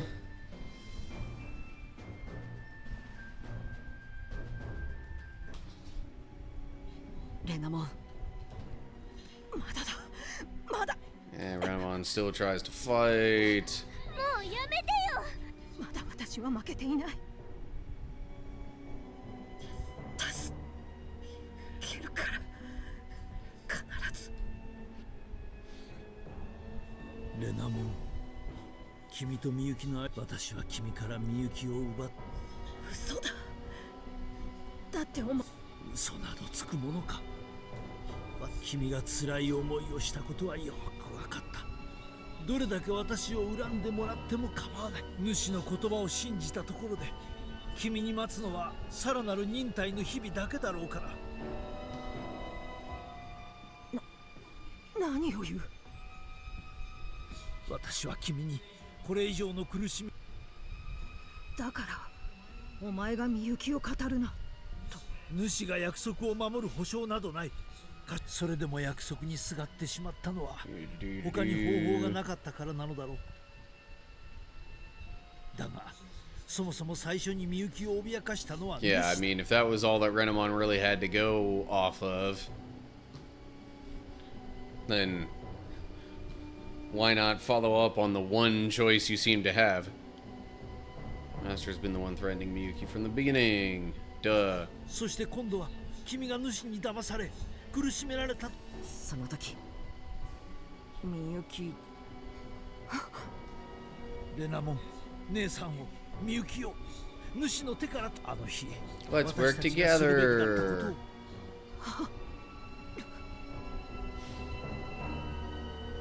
私は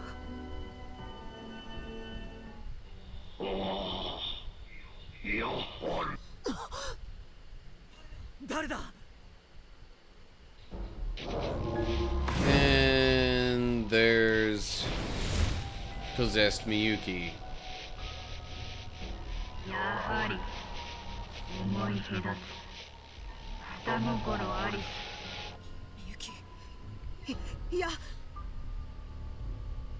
Isn't it now?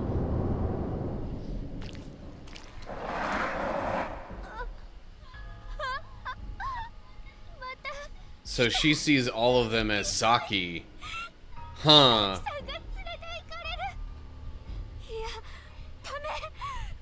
Is this the moment?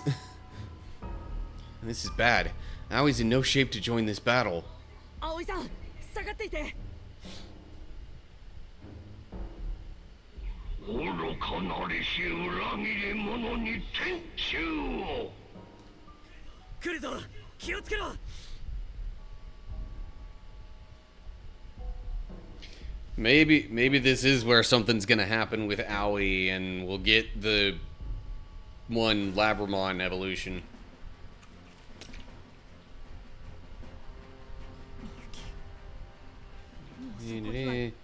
お前が寄り添っていた時とは違う。いくら訴えかけたとて。獣ごときの言葉に応じ。 And now it's all the more obvious to Renamon that the master was lying. Which really shouldn't be surprising.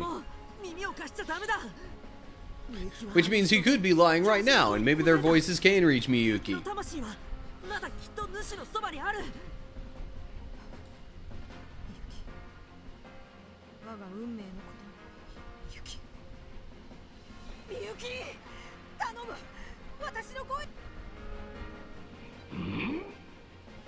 No.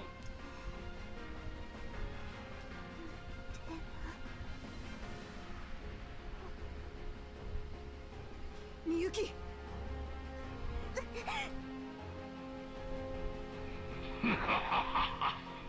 だらぬ。違う。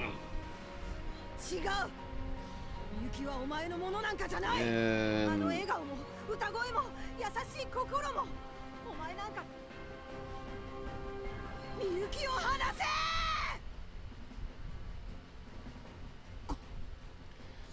And then Renamon is prompted to evolve to her Mega form.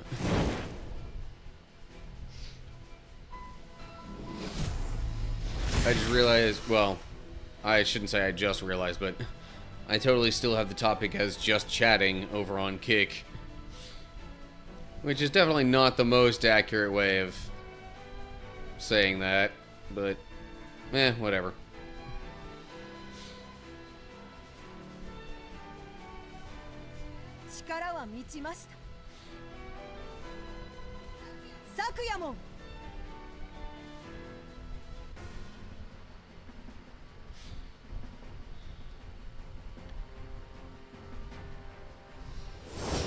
Still probably gonna auto battle this too. But I might as well use all partner Digimon to keep them at relatively similar levels.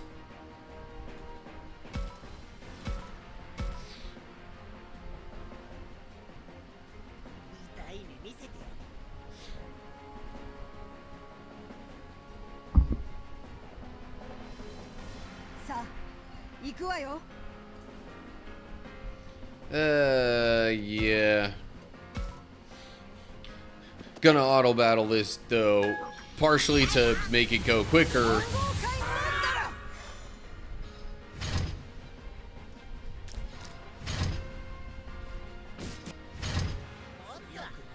And also so I just don't really have to even possibly figure out which form I might use. That kind of stuff.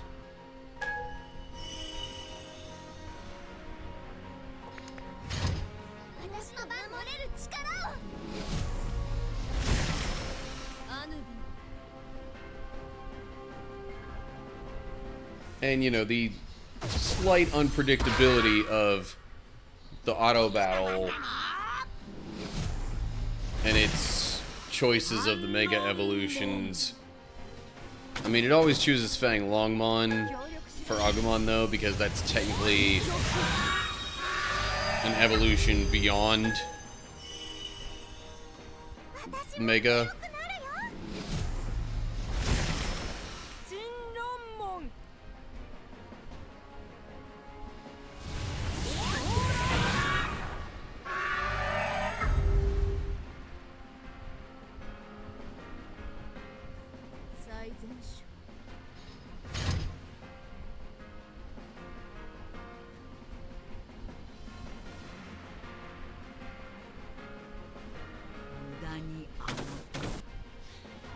Is it just gonna hit one of them? Yeah.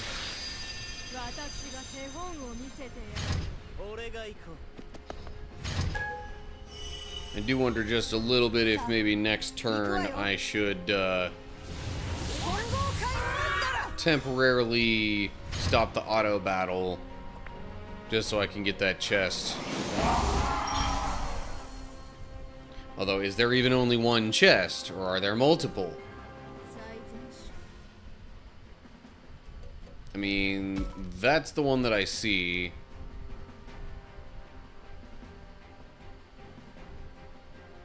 Doesn't look like there are any others. Okay, but given where Anubismon is, probably better off doing a little bit of this.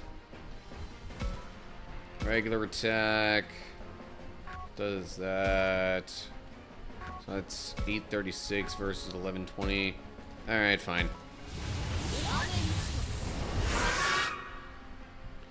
Yeah, also not having to decide on the moves that I use when auto battle is engaged is definitely nice. Alright, now I'm hitting both of them with Taikyoku.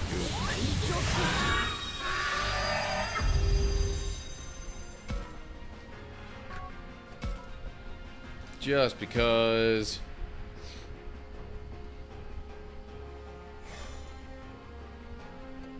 in turn, I just realized, okay, it doesn't give me Aoi as an option for someone to talk with, but that kind of makes sense given what's been going on. For a second, I wondered if it was doing that with Kaito, which wouldn't have really made much sense, but also would have explained why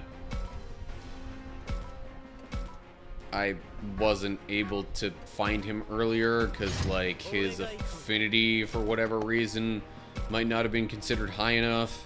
I don't know. Panic Wisp. Anyway, okay. Back to the auto battle.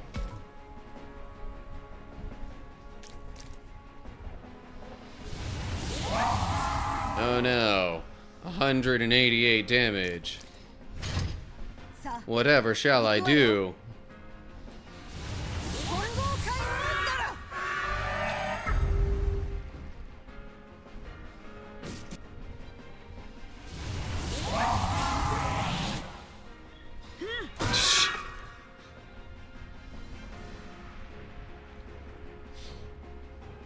That counterattack actually did a lot of damage. Nowhere near as much as that, but still. That was the special attack, a back attack, and it got a critical.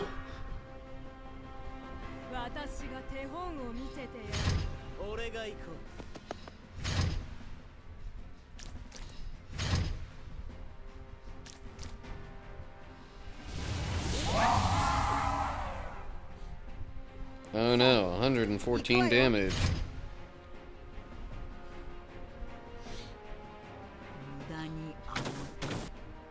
There's like some sound that it's making at the start of Fang Longmon's turn. Every time it's happening, it sounds a little bit like my phone's vibrating.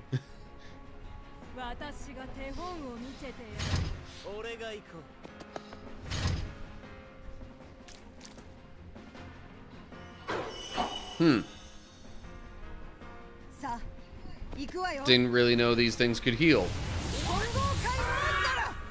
But meh, whatever. It only delays the inevitable.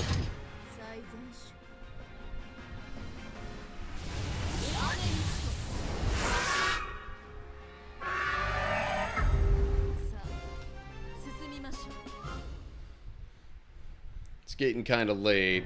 I really would like to finish this chapter, but also, it's getting late.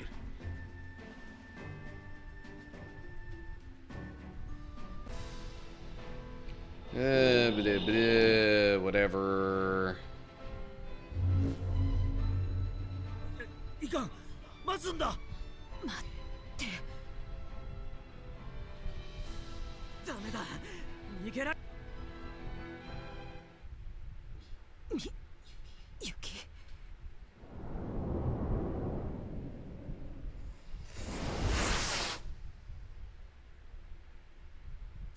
取り戻せなかった。でも分かったよ。みゆきはまだ主の中にいる。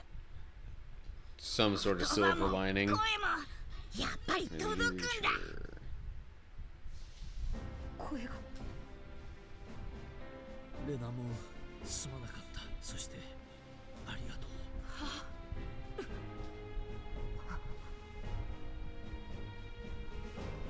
みゆきは他の人間とは違う。特別な力を持っている。Yeah, we're somewhat aware of that. ミコの力ってやつか？そうだ。生贄にはならない代わりに力を振るえる。悲願の世界をつなぐ扉を開ける力。主の目的はみゆきの力。復讐だ。人間の世界。Surprise, surprise. The bad guy wants to attack the human world. 壊れ始めているのも主の目的と関係しているのかもしれない。ってことは、主の目的を阻止しないと俺たちが帰れないだけじゃなくて、両方の世界が霧に飲み込まれちゃう。私は主からみゆきを助け出したい。レナモン、僕たちの待てよタクマ。ジジモンは最後に。そうだとしてもギリギリまでみゆき。今のまんまじゃゆきさんがかわいそうすぎる。それにうちらの声はあれだよな。みゆきに俺らワンちゃん、みゆきが自分を取り、そんな可能性にかけちまっていいのかよ。やるだけやってみよう。僕はお前たち、お前もっと俺たちを頼れよ。仕方ねえな。みゆが危険に。共に行こう。僕たちでみゆきと世界を救おう。ああ。 And Renamon joins the group.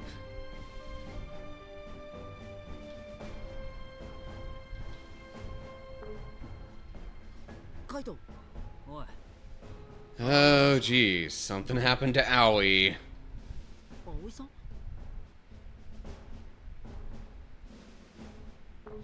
ない。 Huh. And without Labramon. That's even worse. うちも気づかなかった。 Clearly nobody noticed her leave. 戦いに怯えて部屋のどこかに隠れてるのかもしれない。みんなで探してみよう。でもそんな広さはねえだろ。どこに隠れんだよ。そもそも消えたのは戦いの最中か。だとしたら敵に捕らえられた可能性も。いや、眷属どもはきっちり倒したはずだ。じゃあ戦いが終わってからってこと？でもどうして？ I always seemed to be thinking about Saki when the Kenzoku showed up.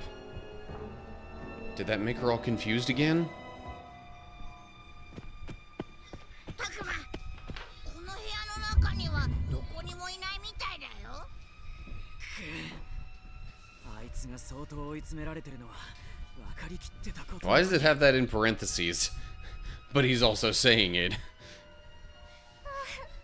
ことなの。葵がいなくなったことに気づけないなんて。これはまずいことになったかもしれんな。 Yeah, just maybe. 私があんな幻を見せたから。レナモン、お前一体葵に何を見せたんだ。わからない。 Contents of the vision are based on what's in the viewer's heart. 見る者の心に影響され、つまり Whatever deep-seated issue or fear looms largest in Awie's mind would have come to life. Interesting. Yeah. 葵さんのトラウマや心配事なんて一つしかない。 And that would be Saki's death. ああ、先のことだ。あいつはきっと。みんな。 Gotta hurry up and find her. Yeah, no kidding. If we don't, I have a bad feeling. Like something really awful's gonna happen. Owie, please return to your senses.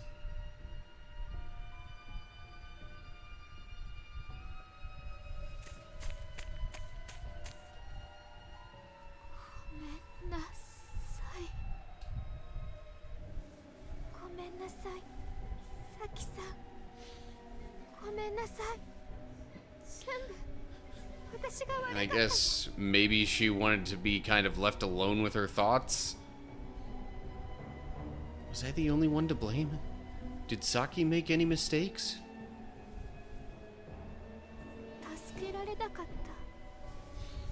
私が手を離したせい。 Saki's the one who let go. Of course she had to die.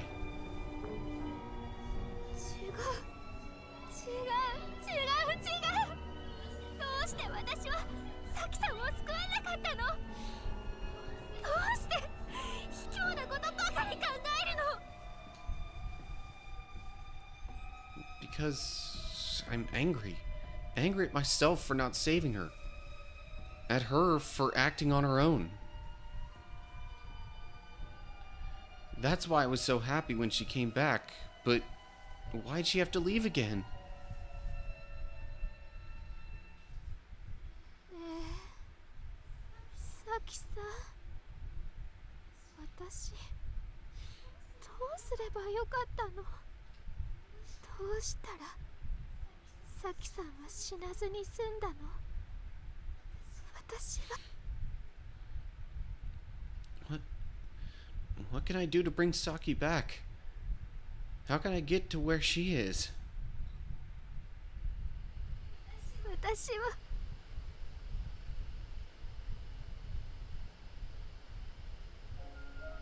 Oh, and that's actually the end of part 10.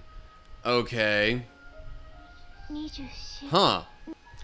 Seems like we're going to be greeted with a new scene to start this chapter part thing. But I think that's gonna have to do it for now. It's kind of late for me. And I'm not totally sure if I might be, you know, helping out with stuff at church tomorrow morning. So yeah. Anyway. Hope y'all enjoyed the stream. No promises that we'll get through chapter 11 next week. Trying to think. So, yeah, next week I'll definitely still stream. Depending on what happens with Earth Defense Force, I might end up playing a bit of that instead. But even if I do play more of this, with how long these chapters are, I can't guarantee getting through a whole chapter in each stream.